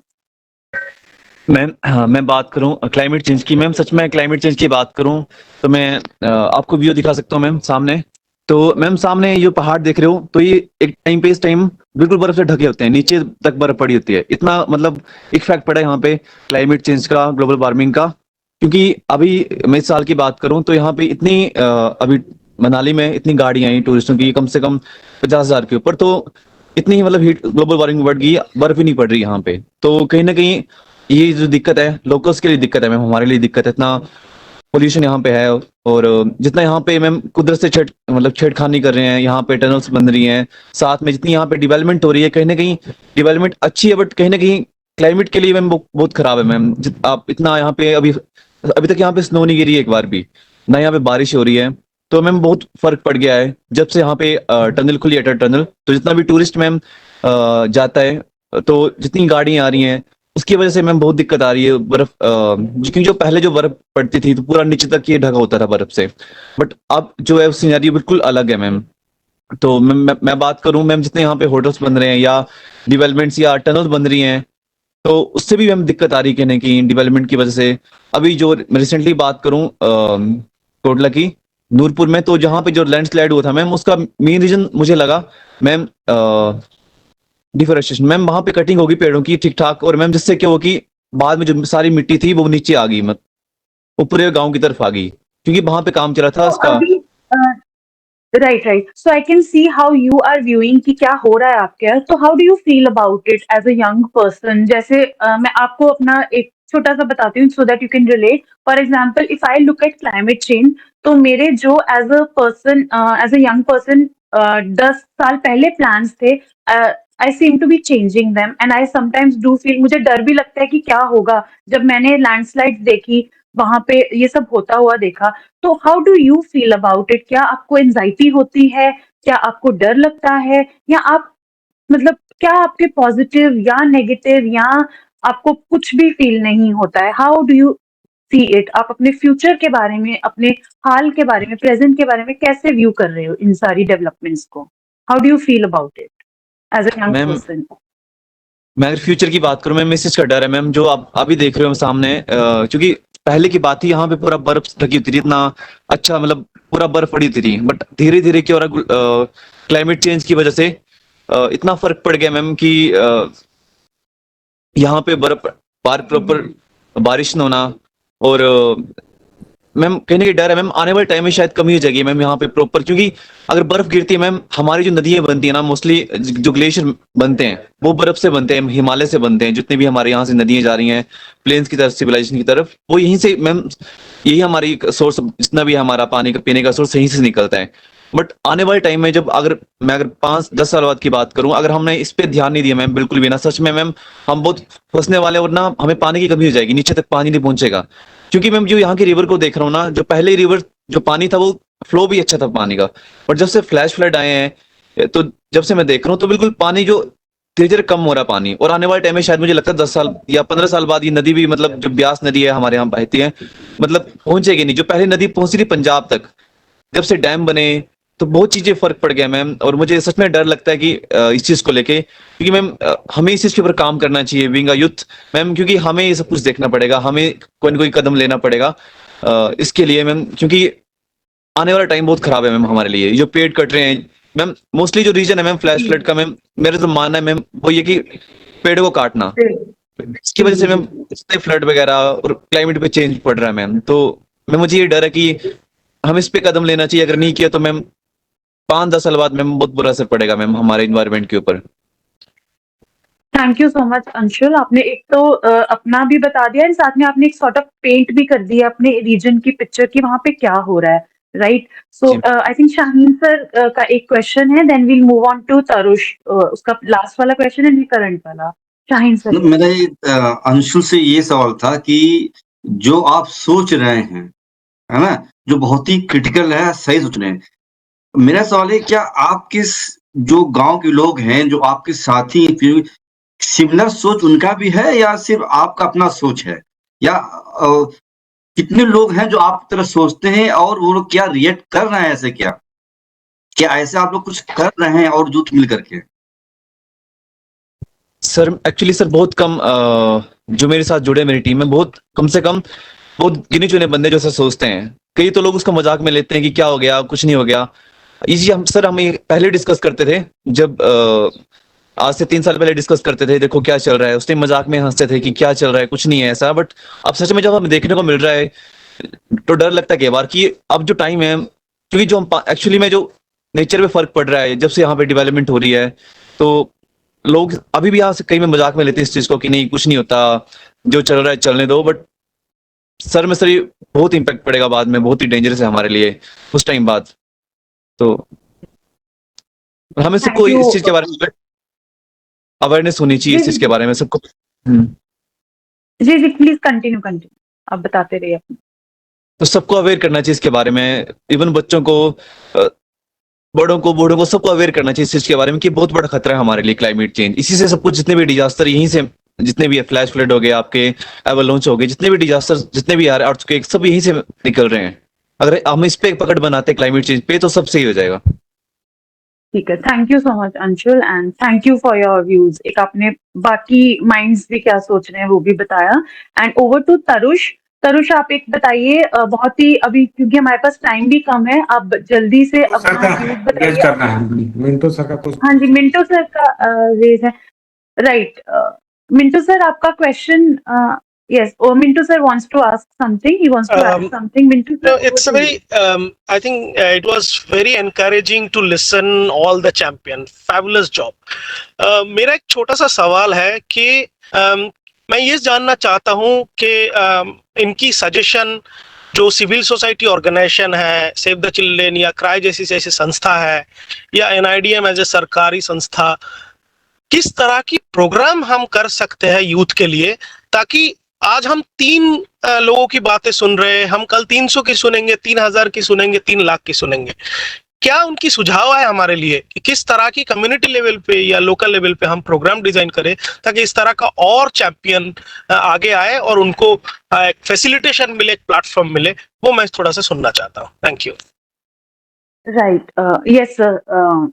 जी, तो सर ये एक मेरा यही था कि हमारा लास्ट, इसके बाद हम अपने लास्ट लेग पे जा रहे हैं और ये लास्ट के लिए हम एक क्या रख सकते हैं, because that is what is last portion about. So if we can hear a few things from them and then at the end we can have this platform open for suggestions from them. Thank you. Right, तो तरुष आप अपना complete कीजिए and जल्दी से अब आप कर दीजिए, because we have to finish also ना, 4 बज रहे हैं।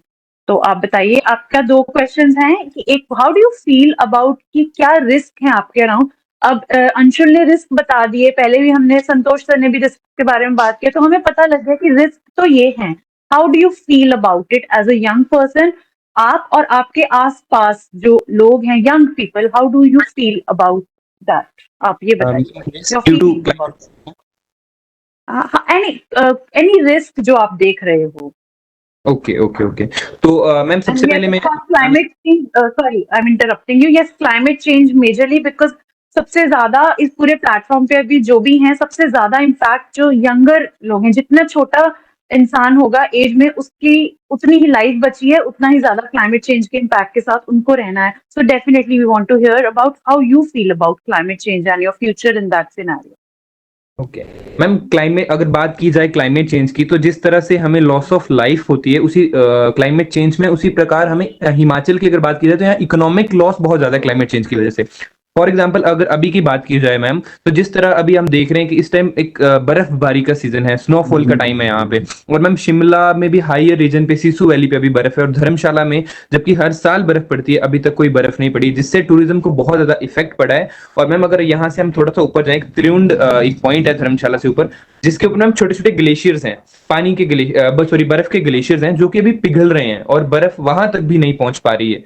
तो मैम इस वजह से आने वाले टाइम में यहाँ पे पानी की, धर्मशाला रीजन में ही एक पानी की बहुत बड़ी दिक्कत मुझे लगता है कि हमें फेस करनी पड़ सकती है। इसके अलावा मैम दूसरी चीज जो मैं कहना चाहूंगा कि लैंड सब्सिडेंस वाला जो एक केस जो मैंने आपको पहले भी बताया था कि जो यहाँ पे खनियारा रीजन में हुआ था, वो भी यहाँ पे क्लाइमेट चेंज की वजह से बढ़ रहा है। इसके अलावा तीसरी चीज जो मैं मैम इसमें बताना चाहूंगा कि जो हम देख रहे हैं आजकल हिमाचल के जो कुछ डिस्ट्रिक्ट्स में 4 लेन का काम चला है मैम, जो कि of course human induced activity है, लेकिन मैम उसमें जब हम ट्री कटिंग कर रहे हैं, जब हम पेड़ों को काट रहे हैं, तो वो कहीं ना कहीं क्लाइमेट चेंज को इसमें भागीदार होने में ज्यादा बढ़ावा दे रहा है। और जो कोटला वाला इंसिडेंट था वो भी कहीं ना कहीं 4 लेन की वजह से और ट्री कटिंग की वजह से और इस पूरे प्रोसेस की वजह से हुआ है। और इन सब चीजों की वजह से, चाहे वो ह्यूमन इंड्यूस्ड रीजंस हैं, इनकी वजह से कहीं ना कहीं क्लाइमेट चेंज को एक बहुत ज्यादा बढ़ावा मिल रहा है मैम।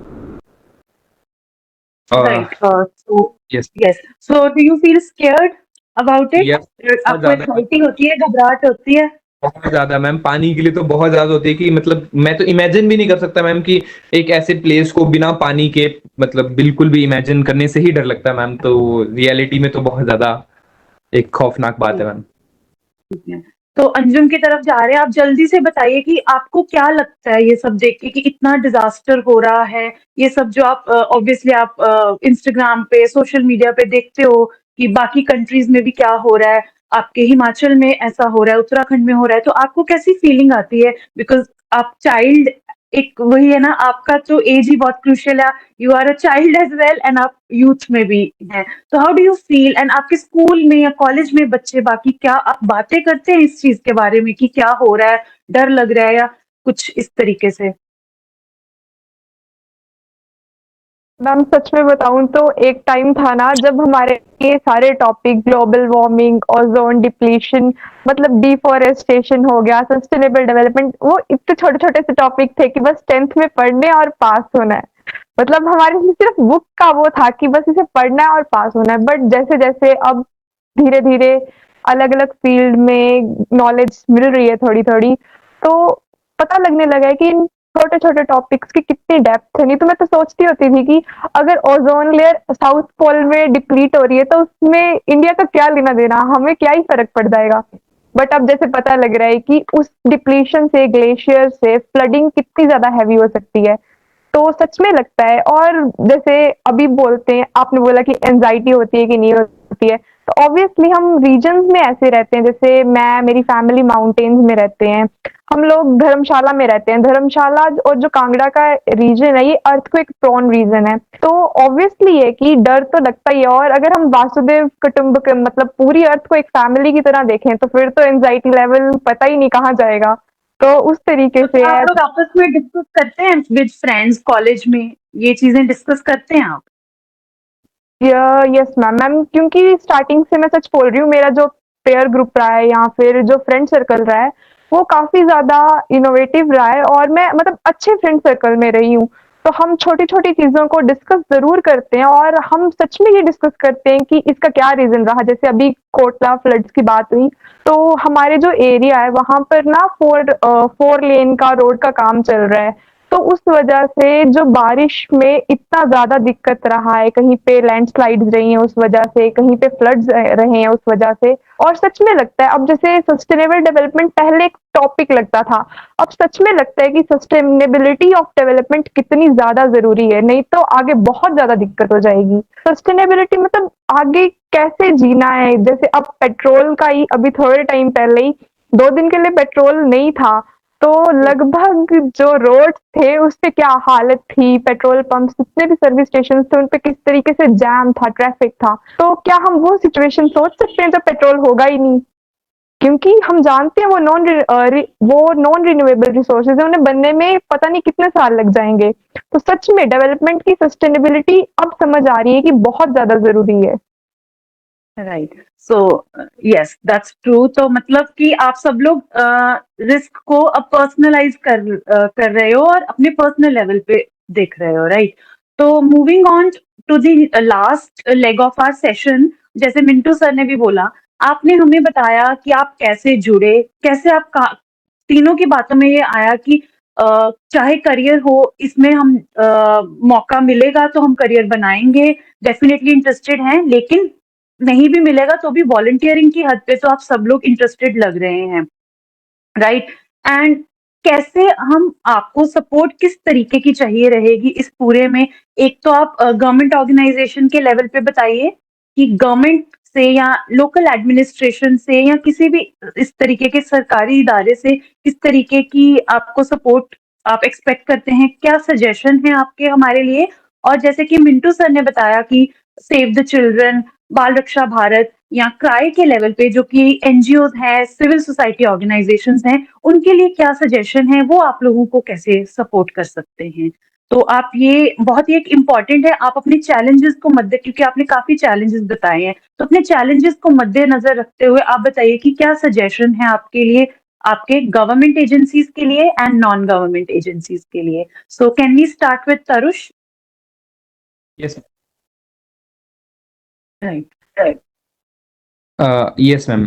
तो मैम मुझे ऐसा लगता है कि हम इस फील्ड में यूथ की बहुत ज़्यादा इन्वॉल्वमेंट ले सकते हैं, चाहे हम कोई ट्रेनिंग करवा रहे हैं, कैपेसिटी बिल्डिंग हो कि कोई भी ट्रेनिंग करवा रहे हैं, हमें मैक्सिमम टू मैक्सिमम यूथ और यूथ के साथ कुछ एक्सपीरियंस जो कि इस फील्ड में ऑलरेडी काम कर रहे हैं वो मिल के काम करें, ताकि उनकी बहुत ज़्यादा लर्निंग हो। ऑफ कोर्स एनआईडीएम और किराए और बाल रक्षा भारत के साथ तीनों के साथ मैंने ट्रेनिंग लगाई और मुझे पर्सनली बहुत ज़्यादा लर्निंग हुई है मेरे लिए।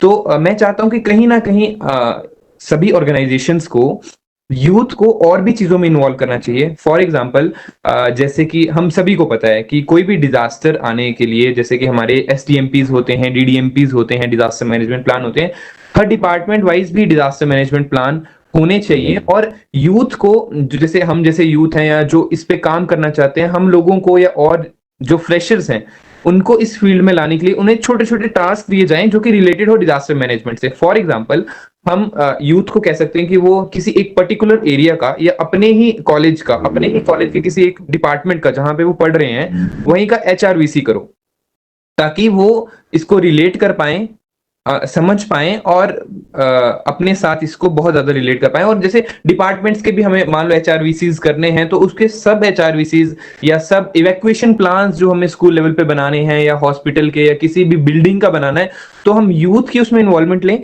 ताकि वो इन प्लान्स को बनाने में, प्रिपेयर्डनेस के उस साइकिल में एक अच्छी इन्वॉल्वमेंट अपनी दे पाए ma'am.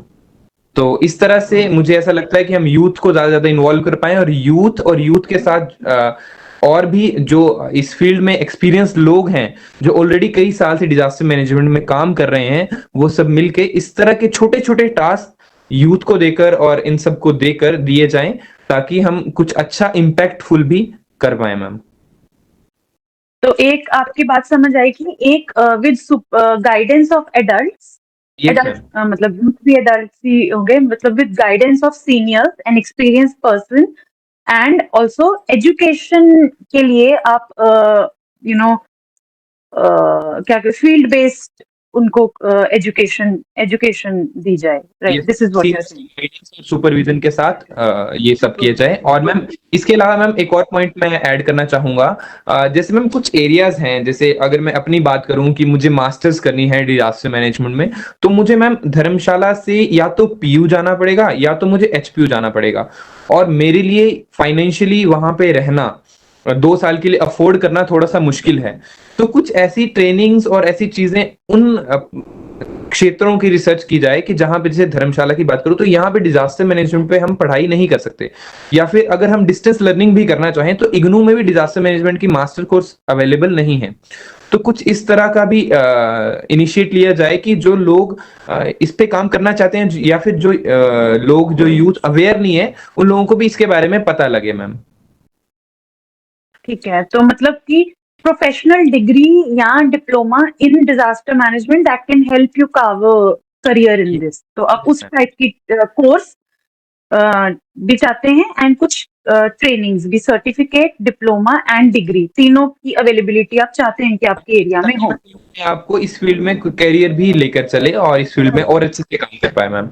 Because you are interested in a career in this, तो Yes, आपको ma'am. एक करियर के लिए एक एजुकेशन अपॉर्चुनिटी अपने आसपास के एरिया में चाहिए।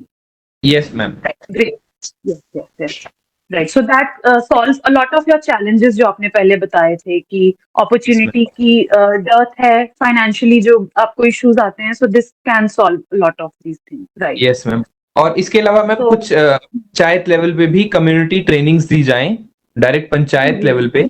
जैसे हम जैसे अभी मैं जो ट्रेनिंग देखता हूँ मैम, कुछ स्कीम्स होती हैं जो डायरेक्ट कम्युनिटी पे काम करती हैं, बट पंचायत लेवल पे छोटे छोटे मैम हम एक कमेटी बनाएं, पंचायत लेवल की कमेटी हो जो शफल भी करते रहे मैम टाइम टू टाइम, और काम भी करे मैम, मॉक ड्रिल्स या इस तरह की एक्टिविटीज जो हम पंचायत लेवल पे। पंचायत लेवल पे यूथ की कमिटीज। यस मैम, यूथ की, और मैम उसमें कुछ एक्सपीरियंस लोग भी हों वहाँ के इन्वॉल्व हों मैम, जो सुपरविजन और गाइडेंस के लिए वहाँ पे अवेलेबल हों। और क्योंकि मैम यूथ के पास ज्यादा एनर्जी है, वो ज्यादा इस पे काम कर पाएंगे, मॉक ड्रिल्स और इस तरह की ज्यादा परफॉर्मेंसेस कर पाएंगे। तो टाइम को भी हम लोग को ध्यान में रखना है। I can Yes, see sir. Lot of questions in the chat box also. Yes, sir. After that we have to moving on to Anshul. Anshul, ये सारे सजेशन तो तरुष ने हमें दे दिए, इसके अलावा आपके पास जो आपने काफी चैलेंजेस बताए, उसको डील करने के लिए कोई सजेशन हमारे लिए, अदर देन दीज, ये एजुकेशनल अपॉर्चुनिटीज के लिए and collaboration and task oriented जो इन्होंने बताया है, उसके अलावा आपके पास क्या सजेशंस हैं?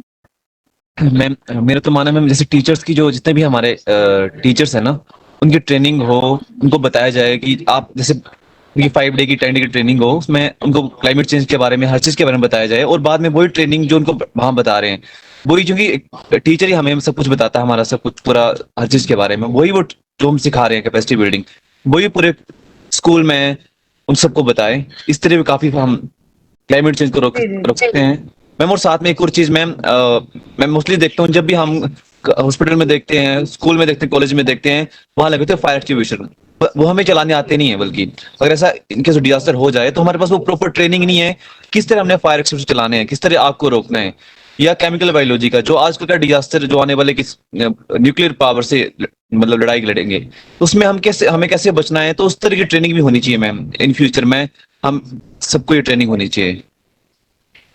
ठीक है, और उसके लिए जो आप बोल रहे थे कि आपको जो पर्सनली इश्यूज आते हैं फाइनेंशियल, उसके लिए क्या सजेशन है? Because that's a very very real thing, और वो हर यंग पर्सन को इश्यूज आएंगे फाइनेंशियल के, फाइनेंशियल चैलेंजेस, उसके लिए क्या सजेशन है? क्विकली आप दे दीजिए, क्योंकि that's a very real challenge that every one of you have spoken about. Financially challenge तो मैम बहुत आते हैं, वैसे तारू सर ने सारे टॉपिक कवर कर दिए। वैसे हमारे लिए कुछ ऐसी जिसमें जॉब्स होनी चाहिए इसमें, जैसे हम ऐसे एनडीआरएफ या एसडीआरएफ की तरह से रिस्पॉन्स टीम में काम कर सके, जिसमें हम हमारी भी थोड़ी अर्निंग हो जाए, ताकि हम सोसाइटी में काम भी करें, कम्युनिटी के साथ काम करें, थोड़ी अर्निंग भी कर लें।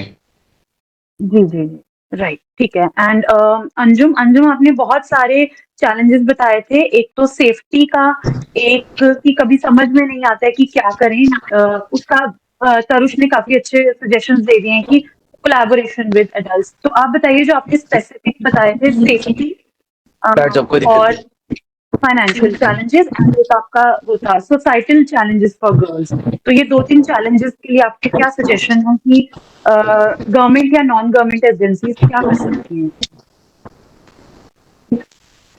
मैम सबसे ज्यादा तो मैं यही बिलीव करती हूँ कि जो डिजास्टर मैनेजमेंट है ना, उसे एक वाइडर सब्जेक्ट करिकुलम में इंड्यूस किया जाए सच में, क्योंकि मैंने भी डिजास्टर पढ़ा है, वैसे सबने थोड़ा थोड़ा डिजास्टर पहले से पढ़ा होगा, बट कितना सीरियस टॉपिक है, कितना डीप टॉपिक है, ये तब तक नहीं पता लगेगा जब तक इसका एक अलग से एक मतलब वाइडर सब्जेक्ट की तरह से नहीं देखा जाएगा।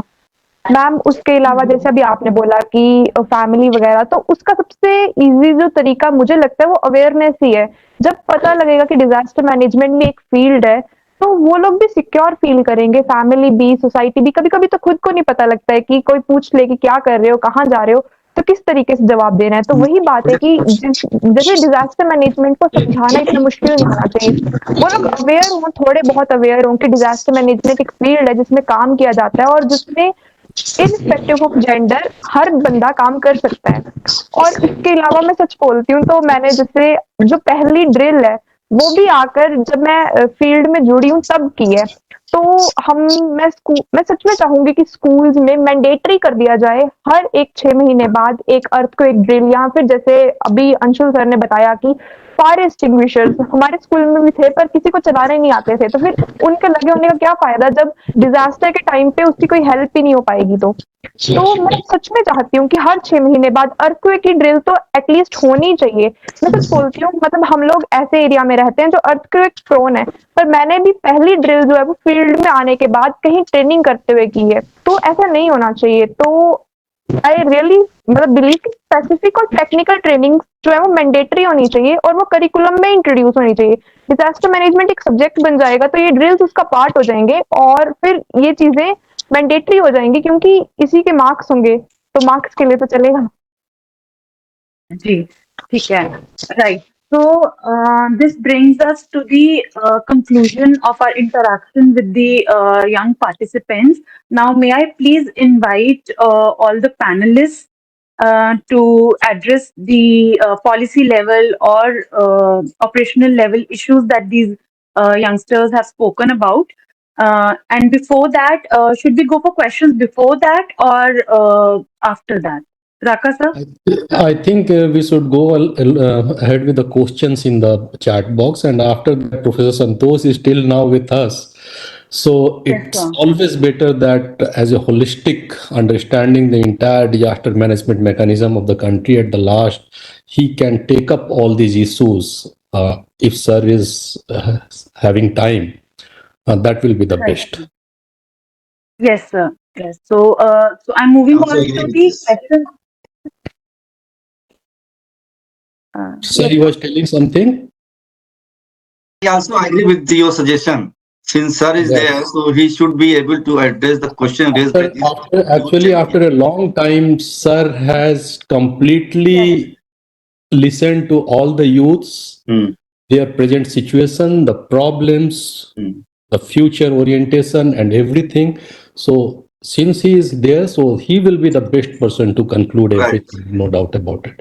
So first, go ahead with the questions in the chat box, and after that, we'll request Professor Santosh to sum up. Right, sir. So, a question है from Navdeep Singh to all the panelists. Delhi के हिंदी में बोला है उन्होंने, दिल्ली के अंदर जो आपदा मित्र ट्रेनिंग है, उन्हें स्कूल के अंदर ट्रेनिंग देने के लिए क्यों नहीं लाया जाता जिला आपदा प्रबंधन के द्वारा? So this is sort of a policy level question. Raka sir, Mintu sir. So this is not like कि लाया नहीं जाता है, स्कूल का अपना एक सिस्टम होता है एंड स्कूल्स में reach out to the DDMA also आपदा मित्रास को अपने साथ बुला करके स्कूल में उनकी ट्रेनिंग करा सकता है, स्कूल के बच्चों की करा सकता है। And there are always channels जहाँ पे अप्रोच कर सकते हैं स्कूल एडमिनिस्ट्रेशन जिस लेवल पे जहाँ अप्रोच करना चाहे, whether it's DDMS or the SDMA or the private organizations like working in the field of disaster management like Save the Children. So Rajasthan में हम लोग तो जहाँ जहाँ ट्रेनिंग करने जाते हैं, कई बार स्कूल वाले हमें बताते हैं कि हमें ये चाहिए, तो जो वहाँ लोकली अवेलेबल रिसोर्स होता है हम उनके साथ उनको कनेक्ट करा देते हैं। So it's not that it's band, they can do that and it's very easy. Actually school administration को अवेयरनेस की बहुत ज्यादा कमी होती है, कहाँ से उनको करना है, कैसे करना है। That we have to somehow help them out, उनको बताना पड़ता है क्या होगा कैसे होगा। Right sir, thank you. एक क्वेश्चन ये है, yes, so there is a question regarding inclusion of disaster management in curriculum, कि वो कब होगा properly in an official manner, disaster management in curriculum, because I think Anjum had spoken about it and there's a question about it. This is very important question, and I think when Professor Santosh will be concluding, he will take up this issue. Along with सिर्फ curriculum का ही issue नहीं, यहाँ पे एक बहुत बड़ा सवाल एक बहुत किसी बच्चे ने पूछा यहाँ पे कि अगर धर्मशाला में रहते हुए हम डिजास्टर मैनेजमेंट का कोर्स करना चाहते हैं तो कोई online opportunity as on date ऐसी अवेलेबल नहीं है as on date. So we have to see that. और करिकुलम के बारे में जहाँ तक मामला है, देखिए disaster management being a state subject है, और जिन जिन स्टेट्स ने डिजास्टर को फेस किया है एक्चुअली वो अपने करिकुलम में इसको शुरू से लेकर के आए हैं. कई राज्यों में तो मुझे लगता है 4th क्लास से डिजास्टर मैनेजमेंट स्टार्ट है, 6ठी क्लास से तो है ही है, और अभी रिसेंटली उत्तर प्रदेश गवर्नमेंट ने 1st क्लास से डिजास्टर मैनेजमेंट को अपने करिकुलम में लाके रखा हुआ है और स्टार्ट किया है. तो ये एक प्रोसेस है, और जैसे जैसे राज्यों को लगता है कि हाँ हमें अब अपने स्कूल के अंदर में इन चीज़ों को लेके आना बहुत जरूरी है, and they are proactive into that. एक सवाल जो है जो बहुत इंपॉर्टेंट मुझे लगता है, जहाँ पे professor Santosh can highlight that, कि क्या यूनिवर्सिटी नेटवर्क में एनआईडीएम कुछ ऐसा प्रोग्राम कर सकता है किसी यूनिवर्सिटी के साथ, और समहाउ की डिस्टेंट मोड में मास्टर्स हो या रिसर्च हो या something like that, the students or the other practitioners can do that. Right, sir. So when we have Professor Santosh with us, so we can have these discussions with him. A question है, this is by Shaheen sir only, and this is to the youth with us. Sir is asking that what are your suggestions कि आप हम और youth को कैसे involve कर सकते हैं और youth को कैसे engage कर सकते हैं अपने programs में ground level पे. तो पहले हम सर क्या अपने स्पीकर्स से सुन लें. फटाफट आप बताइए क्रिस्पली, जैसे अभी राका सर ने बहुत फटाफट से क्रिस्पली बताया ना, तो आप बताइए कि हम और लोगों को, आपके जो साथ के लोग हैं जो अभी इंटरेस्टेड नहीं हैं, तो कैसे हम उनको एंगेज कर सकते हैं कि वो पॉजिटिवली एंगेज हो हमारे साथ. तरुष आप बताइए क्या वो फैक्टर्स हैं. मैम मुझे ऐसा लगता है कि हम लोगों को जो भी और यूथ है जो अभी इस फील्ड के बारे में जानते नहीं है, उन्हें कुछ ऐसी चीजें उनके साथ की जाए, मतलब कुछ उनको वीडियोस दिखाई जाएं जो अभी तक हम लोग जो काम कर रहे हैं. फॉर एग्जांपल जो अभी यूथ इन्वॉल्व है डिजास्टर रिस्क रिडक्शन में, वो यूथ जो काम कर रहे हैं अपनी कम्युनिटी में, या हम लोग चंडीगढ़ या पंजाब जाकर या कहीं जाकर जो भी ट्रेनिंग्स अटेंड कर रहे हैं, इन सब के बारे में उनको बताया जाए. हम लोग ही इस चीज को स्प्रेड करें और ज्यादा से ज्यादा यूथ को ये सब चीजें बताएं कि क्यों ये चीजें हमारे लिए सीखना जरूरी है, और रिलेट किया जाए यूथ को इन सब चीजों से. ठीक है. एंड अंजुम आप बताएंगे क्विकली कि क्या किया जा सकता है. आपके फ्रेंड्स जो इंटरेस्टेड नहीं हैं वो कैसे इंटरेस्टेड होंगे other than what Tarush has said. Ma'am वैसे मेन चीज अवेयरनेस ही है कि जब उन्हें पता होगा कि ऐसी एक फील्ड है जिस पे काम किया जा सकता है, तो वो मतलब पहले तो पता होना चाहिए ना, तभी तो बंदा उसमें काम करेगा. तो मेन चीज मेरे अकॉर्डिंग अवेयरनेस है, क्योंकि मैं भी एक टाइम तक अवेयर नहीं थी, मुझे भी नहीं पता था कि डिजास्टर मैनेजमेंट एक फील्ड है जिसमें काम करने की जरूरत है. तो जब वो अवेयर होंगे और उन लोगों को पता लगेगा कि इस तरीके की ट्रेनिंग्स हेल्प करती हैं, तो वो ऑब्वियसली काम करना चाहेंगे. राइट. एंड अंशुल, इन दोनों फैक्टर्स के अलावा कोई आपके पास सजेशन है यूथ को और कैसे जोड़ा जाए.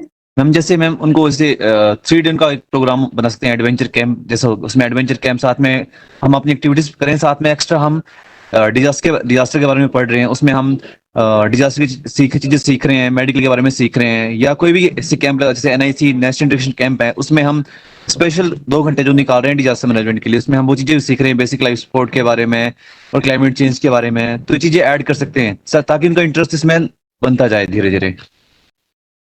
ठीक है.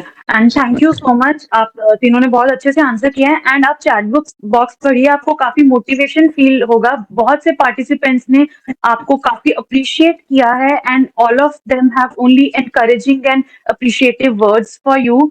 एंड बहुत ही आपने अच्छे तरीके से पार्टिसिपेट किया है, एंड सब लोगों को आपने बांध दिया. You should definitely read the chat box. And yes, so thank you so much. And now so we are done with almost all the questions. So Yes, can we we move should on go to ahead with the concluding conclusion. Yeah. conclusion? So may I please invite Professor Santosh Kumar to the platform so that we can have that final discussion on the level of policy making for the youth engagement. Uh, so do we have Santosh sir here? Or Yes, Santosh sir is here, sir. Can you hear us? so along with Santosh sir, may I please also invite all the panelists to join in this discussion Santosh sir will join this meeting soon. Okay soon. ठीक Okay. है, जैसे ही आएंगे एक बार बता देना, तब तक हम लोग डिस्कशन अपना चालू ठीक है करें। सर। ठीक है, जी जी। So Shaheen sir, go ahead with that. तो सबसे पहले तो really I would like to congratulate all the 3 champions. You are really champion. And मैंने सुन रखा था youth champion this is the first time I really interacted with youth champion and I'm so happy। मुझे बहुत ही अच्छा लगा कि हम आपकी बात सुने और इतने यंग एज में इतना अच्छा समझ रखते हैं आप, है ना। और और ये जो है कि नहीं, जैसे संतोष सर ही बोल रहे थे कि सारे बदलाव जो है कि नहीं युवा से ही होती है। उन्होंने एग्जाम्पल दिया था, जो गौतम बुद्धा का एग्जाम्पल दिया। Swami Vivekananda himself was very young when he started. Bhagat Singh का उन्होंने एग्जाम्पल दिया, है ना। राम प्रसाद बिस्मिल, कोई भी आप देख लीजिए, रिवोल्यूशन कोई भी समाज में चेंज लाता है तो वो युवा ही ले आते हैं, क्योंकि youth can take the challenge to change the traditional pattern. और हमें लगता है कि ये बहुत ही अच्छा संकेत है। ये यूथ की आवाज जो मैंने सुनी है, धर्मशाला के जो यूथ हैं, ये अच्छा संकेत है बदलाव का, सोच में बदलाव का। और आज आप लोग एक हैं, कल हमें लगता है कि ये पूरा धर्मशाला और हिमाचल के यूथ आप लोगों के साथ जुड़ेंगे। क्लाइमेट चेंज की ना बात करेंगे, बल्कि कैसे जो है क्लाइमेट चेंज को पॉजिटिव चेंज लाया जाए, लोगों की सोच में कैसे हम जो बदलाव आ रहे हैं, जो 4 लेन की बात कर रहे थे, जो टनल की बात कर रहे हैं, कैसे इसको हम रोका जा सके, समाज इसको जो है बदलाव लागे। ये बदलाव जो है मुझे लगता है is a good beginning. And I wish you all the 3 champions all the best for the future. एंड हम लोग आपके साथ हैं। Do let us know if any kind of support we can provide you all. Thank you. Thank you so much, sir. And over to Raka sir. Raka sir का because हमने बातें start कर दी, वो करने में ना तो शाहीन सर का प्रॉपर इंट्रोडक्शन हो पाया, ना तो doctor Raka No need of introduction. We all are youths today, so no need of introduction here. It will just waste our उनको time. ये तो पता होना चाहिए ना कि आप कौन सी ऑर्गेनाइजेशन के साथ हैं। Doctor Shaheen Ansari is an education and emergency specialist with CRY child rights and you, जो कि एक एनजीओ है। Doctor Kumar Raka is the senior programme officer with CCDRR centre of NIDM. So over to you, Raka sir. Thank you very much, Dolphis. Actually, this is the first time after a long period we are having a lot of webinars every month. हर महीने 2-3 तो करते ही करते हैं। जो real experience और connect in युवाओं का आपदा प्रबंधन के साथ और क्लाइमेट चेंज के साथ आज सुनने को और देखने को मिला। Throughout the webinar, everyone was just appreciating their connect with the issue, first thing. So first of all, hats off to all of you, Tarus, Ansul and Anjum. आप लोगों से बहुत पुराना जुड़ाव रहा है हमारा, अब तो लगता है 3 साल होने को हैं। और इस 3 साल में जब पहली ट्रेनिंग में आप लोग मिले थे तो as a CCDRR representative we identified you कि आप में एक जज्बा है कुछ करने का, और along with that we keep guiding you here and there। और आज ये देख करके बहुत अच्छा लग रहा है कि अपने अपने लेवल पे जो मनोबल आपके अंदर है, जो एक प्रयासरत हैं आप लोग, और जो एक फ्यूचरिस्टिक आने वाले समय के लिए सोच रखते हैं, वो काबिले तारीफ ही नहीं है। I hats off to you all of you. Second thing is that, देखो, जहां युवाओं की बात तो संतोष सर ने की, शाहीन सर ने की, मिंटू दा ने की, और नो डाउट अबाउट इट कि युवा ही है जो कल की शक्ति है हमारी। डेटा वेटा पे मैं नहीं जाऊंगा कि India is the one of the youthful nation and ये वो। कल के बच्चे आज के युवा हैं, और आज के युवा जो हैं कल के हमारे रिस्पॉन्सिबल सिटीजन्स हैं, और आज जो रिस्पॉन्सिबल सिटीजन्स हैं कल वही हमारे सीनियर सिटीजन्स हो जाते हैं। संतोष सर अभी यही बात कह रहे थे। और एक ये सेफ्टी एंड सिक्योरिटी, चाहे वो डिजास्टर मैनेजमेंट को लेकर के हो या चाहे अपनी डेली रूटीन लाइफ की हो, ये सेंस जब तक बहुत शुरू से इंस्टिल नहीं होगा, जब बच्चा बच्चा रहता, तब तक ये अचानक से वो, आज हम लोग डिस्कस कर रहे हैं ना कि ये अवेयर नहीं है, वो अवेयर नहीं है, उस तक कैसे पहुंचना है, उस तक कैसे पहुंचना है। और अगर ये बहुत यंग एज से स्टार्ट किया जाए तो लाइफ साइकिल के साथ जो अप्रोच चलते रहती है, आपकी समझदारी भी बढ़ती है और आप चीज़ों को लेकर के आगे भी चलते हैं, और वो सेंस जो है आप में बचपन में आ चुका है, वो आपके साथ साथ बहुत लंबे समय तक जाता है। दूसरा एक इम्पॉर्टेंट बात है कि आज के जितने भी युवा जो है डिजास्टर मैनेजमेंट से जुड़ने के बाद एक कैरियर देखने की कोशिश करते हैं डिजास्टर मैनेजमेंट के अंदर में। एक्चुअली डिजास्टर मैनेजमेंट में सबका कैरियर है, चाहे आप एजुकेशनिस्ट हैं, चाहे आप डॉक्टर हैं, चाहे आप जियोग्राफर हैं, चाहे आप फायरमैन हैं, चाहे आप एनडीआरएफ हैं, चाहे आप एसडीआरएफ हैं। आपके बिना ये डिजास्टर मैनेजमेंट तो पूरा ही पूरा, जितनी तरह की पढ़ाइयाँ हैं सबका कॉम्बिनेशन है। इवन आर्टिफिशियल इंटेलिजेंस हो या एआई हो, right. Disaster management as core, भले आपको अपॉर्चुनिटीज की कमी दिखती हो, लेकिन जहां आप अपने फील्ड में एक्सेल करते हैं और उसके साथ डिजास्टर मैनेजमेंट को कनेक्ट करते हैं, तो आप एक्चुअली डिजास्टर मैनेजमेंट को बहुत कुछ देने के लायक हो पाएंगे।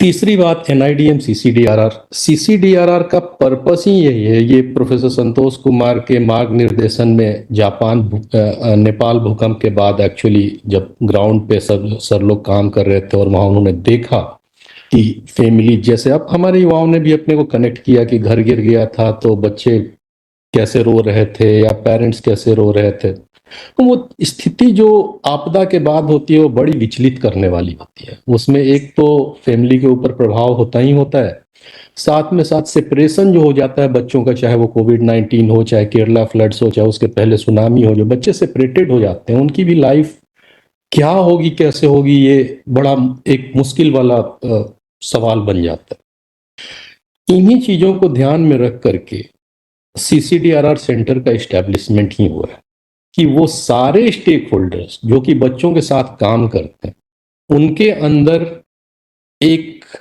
शुरू से ये समझ डाली जाए कि आपदा प्रबंधन बच्चों को डायरेक्टली कैसे हिट कर रहा है, कैसे प्रभाव डाल रहा है, और वही बच्चा कल को यूथ होने वाला है। इस जर्नी में चलते चलते हमने देखा कि ठीक है, बच्चों के ऊपर तो हम केंद्रित हैं ही हैं, बच्चों के बारे में हम बात कर रहे हैं, लेकिन एक आवाज आनी शुरू हुई कि why not we have to go ahead with the youths as well. तो उसके लिए फिर हमने एक स्पेशल ट्रेनिंग लेकर के हम पिछले 3-4 साल से वो भी हमारा चल रहा है, engaging youth and adolescents in disaster and emergency management and climate change adaptation. वहां पे हमारा पर्पस क्या होता है? देखिए, हर ऑर्गेनाइजेशन का अपना एक लिमिटेशन होता है। एनआईडीएम की इतनी रीच नहीं है कि भारत के हर एक युवा के पास जाकर के उसको ट्रेन कर पाए। So idea behind that is कि हमने फोकस करना है जो इन युवाओं को ट्रेन करते हैं। लाइक आप एनसीसी के और एनएसएस की बात अभी कर रहे थे, तो अगर जो ट्रेनर आपको ट्रेन कर रहा है आपके युवा अवस्था में, उसके अंदर हम अगर डिजास्टर मैनेजमेंट और क्लाइमेट चेंज के मुद्दे क्या हैं, इसको सस्टेनेबल डेवलपमेंट के साथ कैसे जोड़ा जा सकता है और उस पर कैसे एक मतलब सस्टेनेबल फ्यूचर की तरफ एक आगे बढ़ा जा सकता है, अगर ये ट्रेनर्स ये समझें और वो जो युवाओं के साथ जुड़े हैं, जिनके साथ दिन रात वो काम कर रहे हैं, then the things will be much more easier. दूसरी चीज, एक बार जो युवा ट्रेन होता है, सपोज दैट एक ट्रेनर आप आए, आपने हमसे ट्रेनिंग ली और आप अपने एरिया में जाकर के इतने सारे युवाओं के साथ जोड़ते हैं, देखते हैं, पहले से भी आप काम कर रहे होंगे और उसके बाद आपको और भी कई सारी नई चीजें जानने को मिली होंगी, समझने को मिली होंगी, उसके बाद आप और लोगों को अवेयर कर।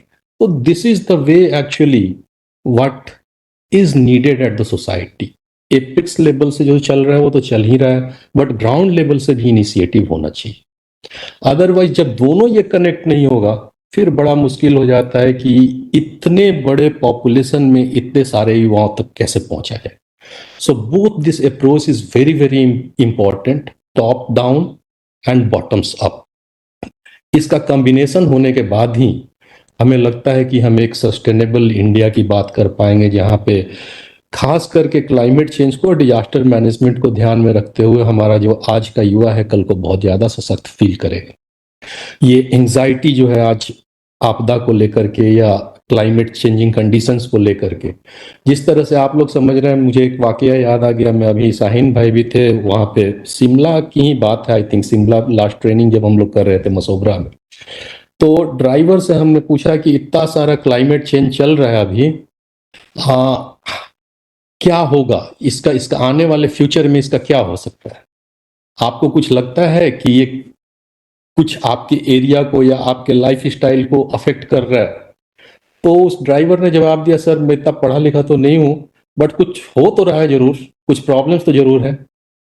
तो शाहीन भाई ने बोला कि क्या किस तरह का प्रॉब्लम है, रोजगार के ऊपर कोई असर पड़ रहा है या कुछ इस तरह का हो रहा है? उसने बोला कि नहीं सर, रोजगार तो बढ़ गया है, जब सड़कें बनाई जा रही हैं और बिजनेस बढ़ रहा है तो रोजगार तो बढ़ रहा है, तो फिर क्यों आप परेशान हैं? तो बात वही है कि जो बारिश पहले होती थी वो आज नहीं हो रही, इतना तो उसको भी समझ। जो स्नो पहले पड़ता था वो उतना आज नहीं पड़ता है, इस बात की समझ उसको तो है ही। सो ये कनेक्शन जो मासेस में है, इस कनेक्शन को और उभारने का सिर्फ और सिर्फ एक तरीका युवा ही है, जो कि ग्राउंड लेवल पे है, कम्युनिटी के साथ है। और जब ये युवा समझते हैं तो कम्युनिटी को समझ आनी ही आनी है। एक बहुत बड़ा और सवाल था, पेरेंट्स नहीं मानते हैं। कहीं कहीं बीच में आया था कि पेरेंट्स को कन्विंस करना बहुत मुश्किल होता है। एक्चुअली कई बार पेरेंट्स का अपना एक डर होता है, जिसकी वजह से उनको लगता है कि पता नहीं ये ठीक है या नहीं है, टाइम बर्बाद हो रहा है, कैरियर को छोड़ करके बच्चा मेरा कुछ और करने में लगा। वो उनका पेरेंटल कंसर्न है, लव है, अफेक्शन है। लेकिन आप वही देखिए, वो लव अफेक्शन बच्चा खाना क्या खाएगा इसमें दिखता है आपको। घर में खाना बनाने के पहले वही पेरेंट बच्चे से पूछते हैं कि आप खाओगे क्या, चाहे लंच में या डिनर में। छुट्टियां मनाने के पहले पूछते हैं कि कहाँ घूमने चलना है, पहाड़ पे चलना है कि समुद्र के किनारे चलना है, वो भी बच्चे से पूछ के तय करते हैं। वो पेरेंटल कंसर्न। सो इस पेरेंट को भी आप युवाओं को ही समझाना है कि आई कैन सी फ्यूचर, हम फ्यूचर प्रेडिक्ट कर रहे हैं और हमें आने वाले टाइम में लंबे समय तक इस धरती के ऊपर रहना है। That is why we are feeling anxious. और जब आप बात करेंगे, पॉइंट्स देंगे, तो निश्चित रूप से बच्चे की बात पेरेंट्स सुनते ही सुनते हैं। ऐसा कोई पेरेंट नहीं हो सकता, आप दूसरी बातें हैं, बट जब आप कन्विंस करेंगे और लॉजिक के साथ कन्विंस करेंगे तो पेरेंट्स मानेंगे आपकी बात। मुझे लगता है सर वो एक बार फिर से चेक कर लीजिए, if sir is coming then it's okay. Ranjan, will you be able to check Santosh sir की availability? और वास्तव में मैं फिर से एक बार सबका धन्यवाद करता हूं from the child centric disaster waste reduction centre, national institute of disaster management, on behalf of our executive director Shri Rajendra Ratnu IAS and Professor Santosh Kumar, Project Director CCDRR. First of all, congratulations to all our 3 youth icons present here today. And also, I would convey my heartfelt thanks to Shahin sir and entire CRY organization, Dolphy Raman, Mintu Devnath ji, and entire Bal Raksha Bharat Save the Children team. And I think कि आप लोगों के मार्गदर्शन में हमारे युवा तीन तो यहाँ प्रेजेंट है, बट मिंटू दा बात कर रहे थे 3 से 300, 300 से 3000, 3000 से 3 लाख। लक्ष्य हमारा यही है कि हम सब तक पहुंचे और जितना अपने लेवल पे हमसे हो सकता है, without any deviation, we have to do that. There are miles to go before we sleep. Thank you very much. Over to you, Dolphin. Sir Santosh sir अभी दूसरे प्रोग्राम में हैं तो ज्वाइन नहीं कर पाएंगे। कोई बात नहीं, अब हम लोग शाहीन भाई आप कुछ, शाहीन सर तो बोल चुके हैं, मिंटू दा आप अगर कुछ बोलना चाहें तो। No, I think thank you very much for this this great opportunity and great discussion. I think what we learned today is a fantastic learning. This is the champion story and motivation which we will carry in our workspace and motivate more and more youth and children to do the same thing. And उनकी जो suggestion I हुई है खास करके youth को कैसे engage करें, उनकी प्रोग्रामेटिक कंपोनेंट, आई थिंक सहमत होंगे कि क्राई और बाल रक्षा भारत और एनआईडीएम की जैसी संस्था कैसे युवाओं को और इस काम में जोड़ सकते हैं। हम इस दिशा में एक बहुत बड़ी दिशा मिली है आज, और इस तरह की प्रोग्राम जो है हम आगे जरूर डिजाइन करेंगे। And thank you very much for be inviting us here. And Bal Raksha Bharat we jointly with NIDM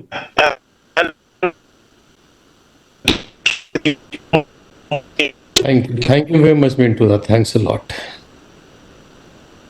Thank you, sir. And with this, we conclude our session today. And chat box में मैं पढ़ रही थी, I was reading that a few of the participants had an issue with Hindi. I apologize with that. Sometimes it happens that in order to be bilingual, कुछ लोग कई बार उस coverage से बाहर चले जाते हैं. But we've tried to cover as much in English as in Hindi. So we apologize for that. And this video will also be available on YouTube. And YouTube, has automated subtitles with that. So you can also access this video with subtitles on YouTube. So thank you for that. And again, words of appreciation for all the three youth champions. When we were discussing, I was a little apprehensive कि first time आप लोग इतने young हो, first time आप national platform पे आओगे, will you be able to handle or not? But you guys have impressed all of us very much, and I must appreciate the youngest of all, Anjum. You have really impressed all of us. आपकी इतनी अच्छी समझ है इतनी छोटी उम्र में, and Anshul की और तरुष की इतनी ज्यादा डेडिकेशन आप सबकी, thank you so much. And this programme has been such a success. इतने अच्छे अच्छे पॉइंट्स आपने बताए जो हम लिटरेचर में अच्छे अच्छे रिसर्च पेपर्स में यूथ के बारे में पढ़ते हैं। You guys have given us similar points with अपनी रीजनल, आपके जो लोकल एरियाज की जो इश्यूज हैं। Thank you so much, and thank you to all the attendees and the panelists. Thank you so much. Raka sir, can we end the program? Sir, आप mute हैं. Just conveying thanks to everyone. Thanks. We can close now. Yeah. ठीक है, और आप तीनों को तो कुछ कहना है तो आप you can take 1 minute and you can just say if you want to say something. Because I just realized concluding. On behalf of NIDM, जो भी हमारे यूथ चैंपियन है सभी को धन्यवाद करता हूँ जिन्होंने प्रकृति से अपने नेचर से जुड़े, उनका जुड़ाव जो दिखा वो मेरे को बहुत अच्छा लगा। किस तरह से बचपन से अपने नेचर से जुड़े रहे और उसको किस तरह से उन्होंने अपने ऊपर होने वाले इफेक्ट को अच्छे तरह से दर्शाया इस पूरे वेबिनार में। तो मैं एक बार ऑल यूथ चैंपियन जो यूथ ब्रिगेड है उसको फिर से दिल से धन्यवाद देता हूँ कि अपने एरिया के लिए काम करते रहे, कम्युनिटी के लिए काम करते रहे। Thank you. We enjoyed today's webinar a lot, no doubt about it. And like Mintu sir has said, Shaheen sir, Raka sir, and Santosh sir, उन्होंने beginning में कह दिया था, if there is, we are there to support you, CCDRR, NIDM, Bal Raksha Bharat, and CRY, we are there to support you, and hopefully we can do wonderful things together. Thank you so much. Thank you. Thank you.